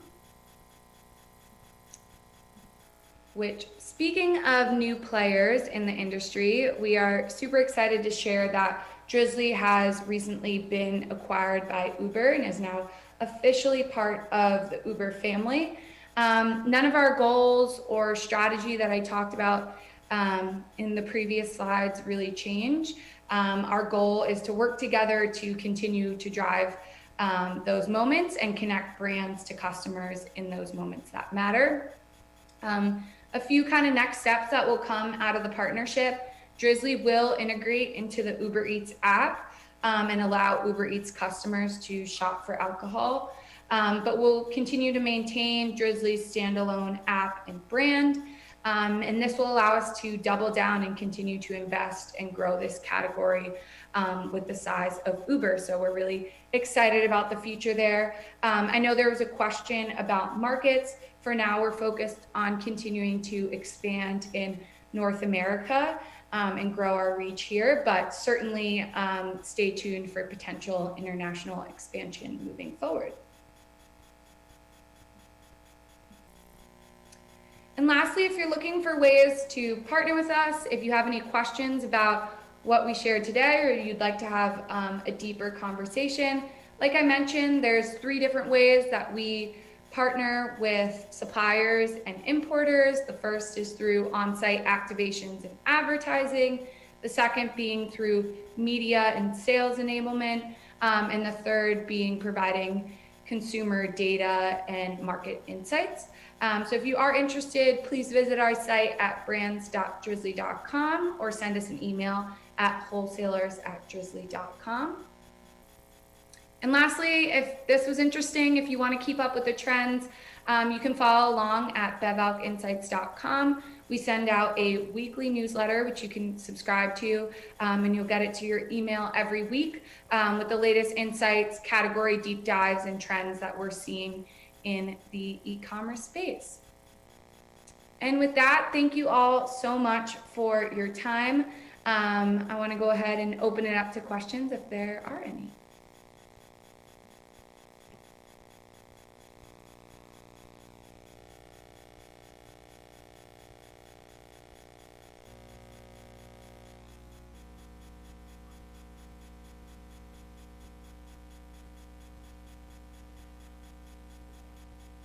Yes.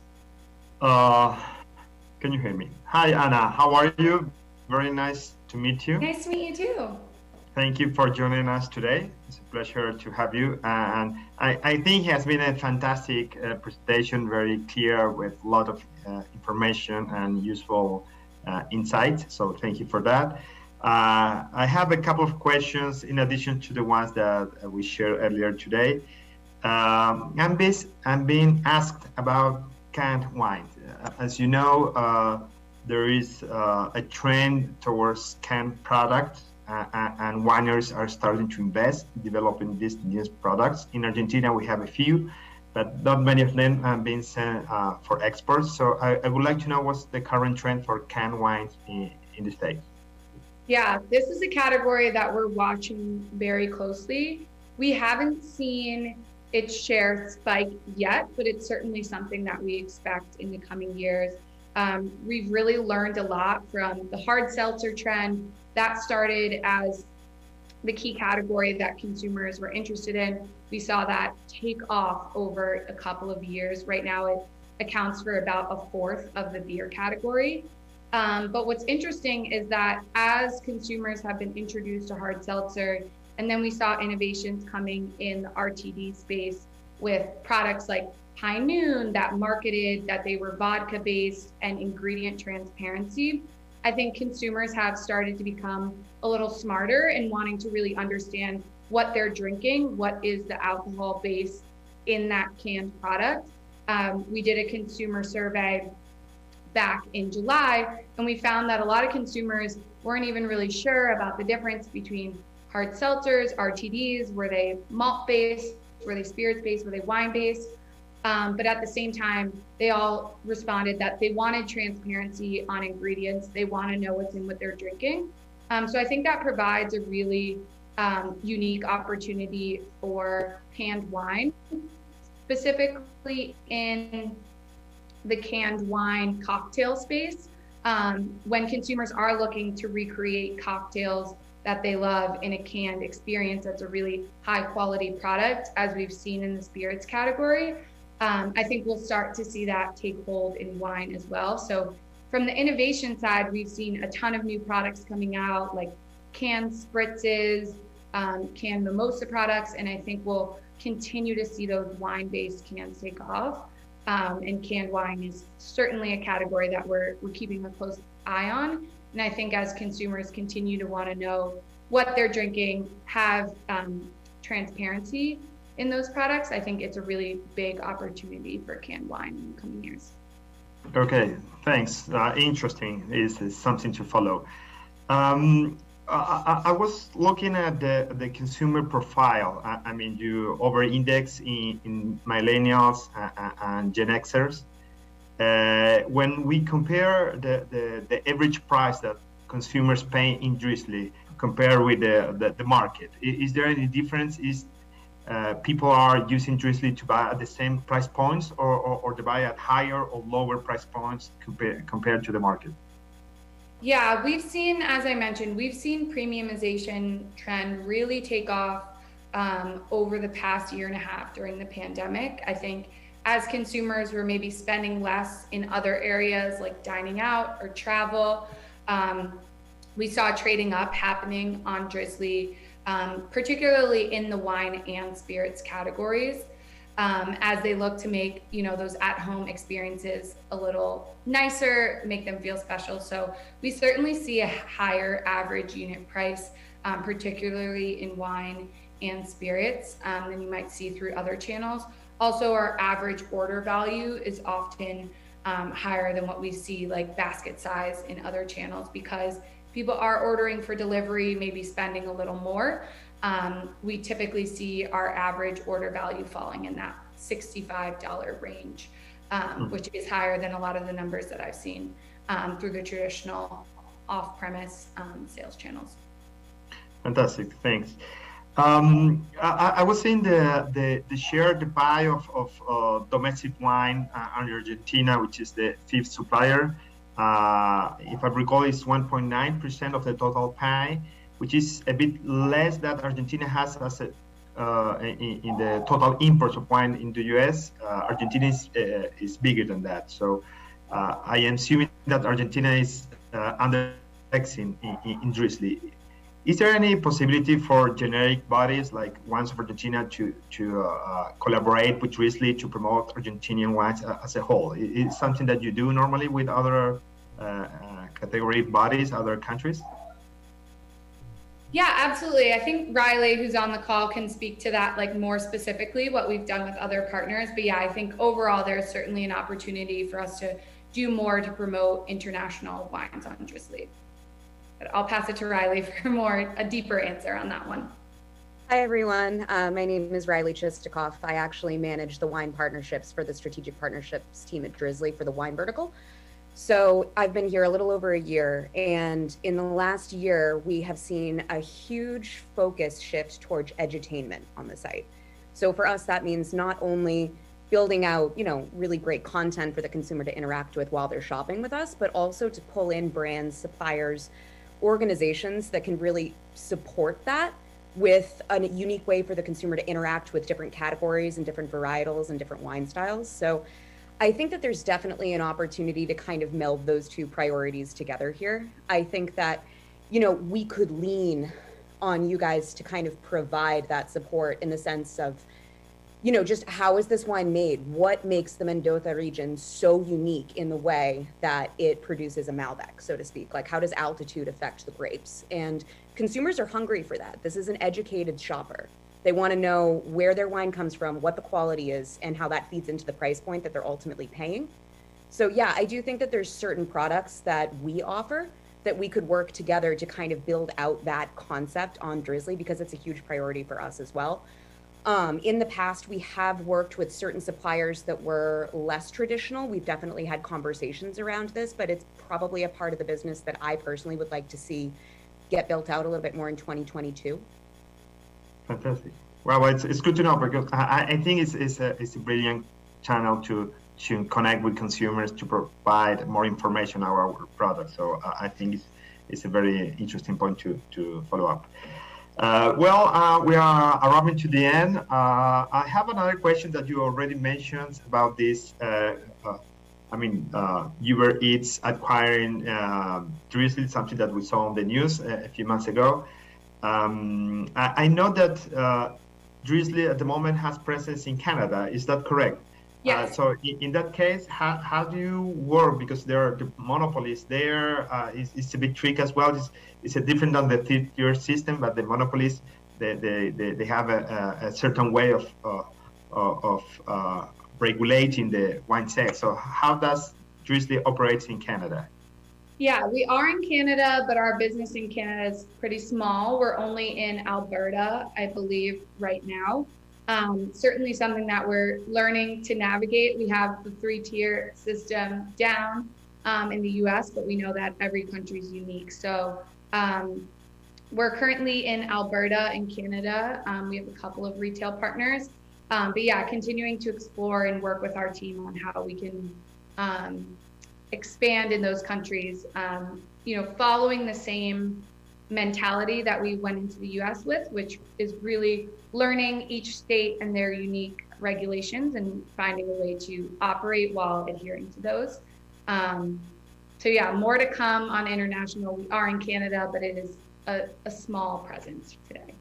Yes, we are kind of familiar with Uber. We see Uber almost everywhere in the world, so and Uber Eats as well. So we expect soon we will start seeing Drizzly in other markets. So I would like to thank you, Anna and Riley, for your presence. It has been fantastic having you both here. Our regards to Lily. We hope she's fine. We'll stay connected. We will share your presentation and contact details to all the attendees to this event. Thank you very much. Great, thank you so much. Okay, thank you very much. Again, we continue with our forum. Thank you, Ramiro, Ana, and Riley. Y vamos ahora a no dejar de recordarles, porque ya estamos llegando claramente al final de nuestro segundo foro anual de COMEX de Bodegas de Argentina en este año 2021. Y para ello recordamos quiénes son los sponsors que nos están acompañando. Entre ellos, Insur, Partner of Atradius, Banco Superviel, Cofase, for Trade, Banco Credit Cop, Pro Mendoza, Banco Patagonia, Ciati y Clement Comercio Exterior.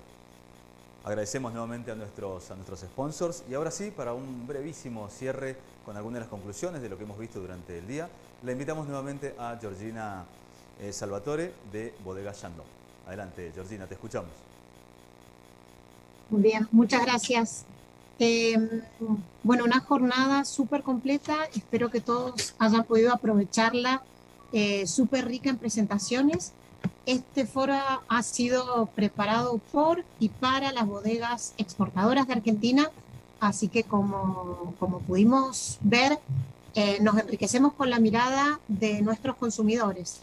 Empezamos la jornada entendiendo las herramientas del comercio exterior, con una mirada panorámica, pero al mismo tiempo con herramientas técnicas que los exportadores tenemos que conocer, respetar y también utilizar a nuestro favor.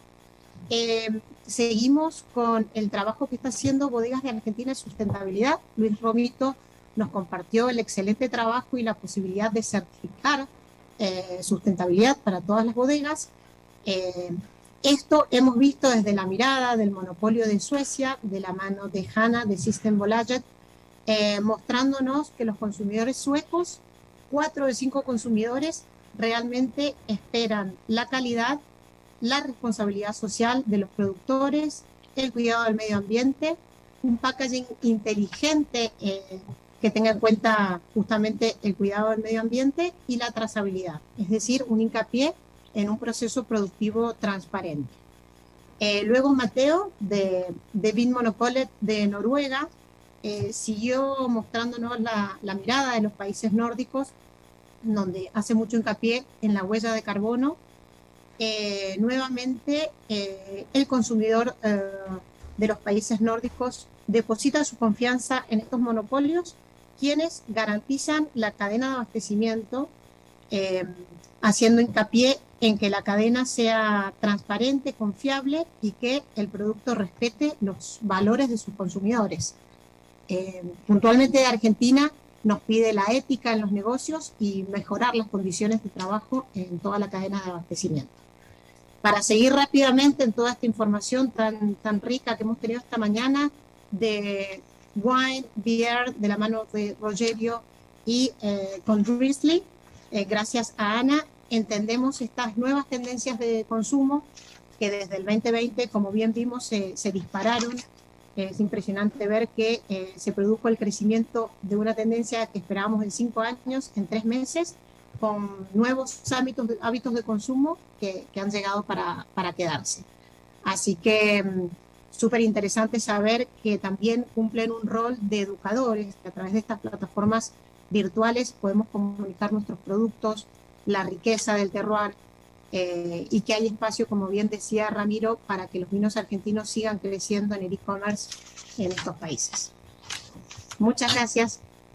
Quedará la información. La información va a quedar absolutamente disponible en nuestro canal de YouTube y otras no, los cuales podrán pedirlas a nuestros contactos de comunicación de Bodegas de Argentina. Bueno, muchísimas gracias, Georgina. Entonces hemos llegado así al final de esta primera jornada del Foro COMEX 2021. Los esperamos mañana para abordar las tendencias globales post-COVID, el contexto económico internacional de los vinos argentinos y la problemática de la logística internacional, un tema no menor. Bueno, muchísimas gracias a todos, a todas las autoridades, a los que nos han seguido y a los expositores y moderadores, por supuesto.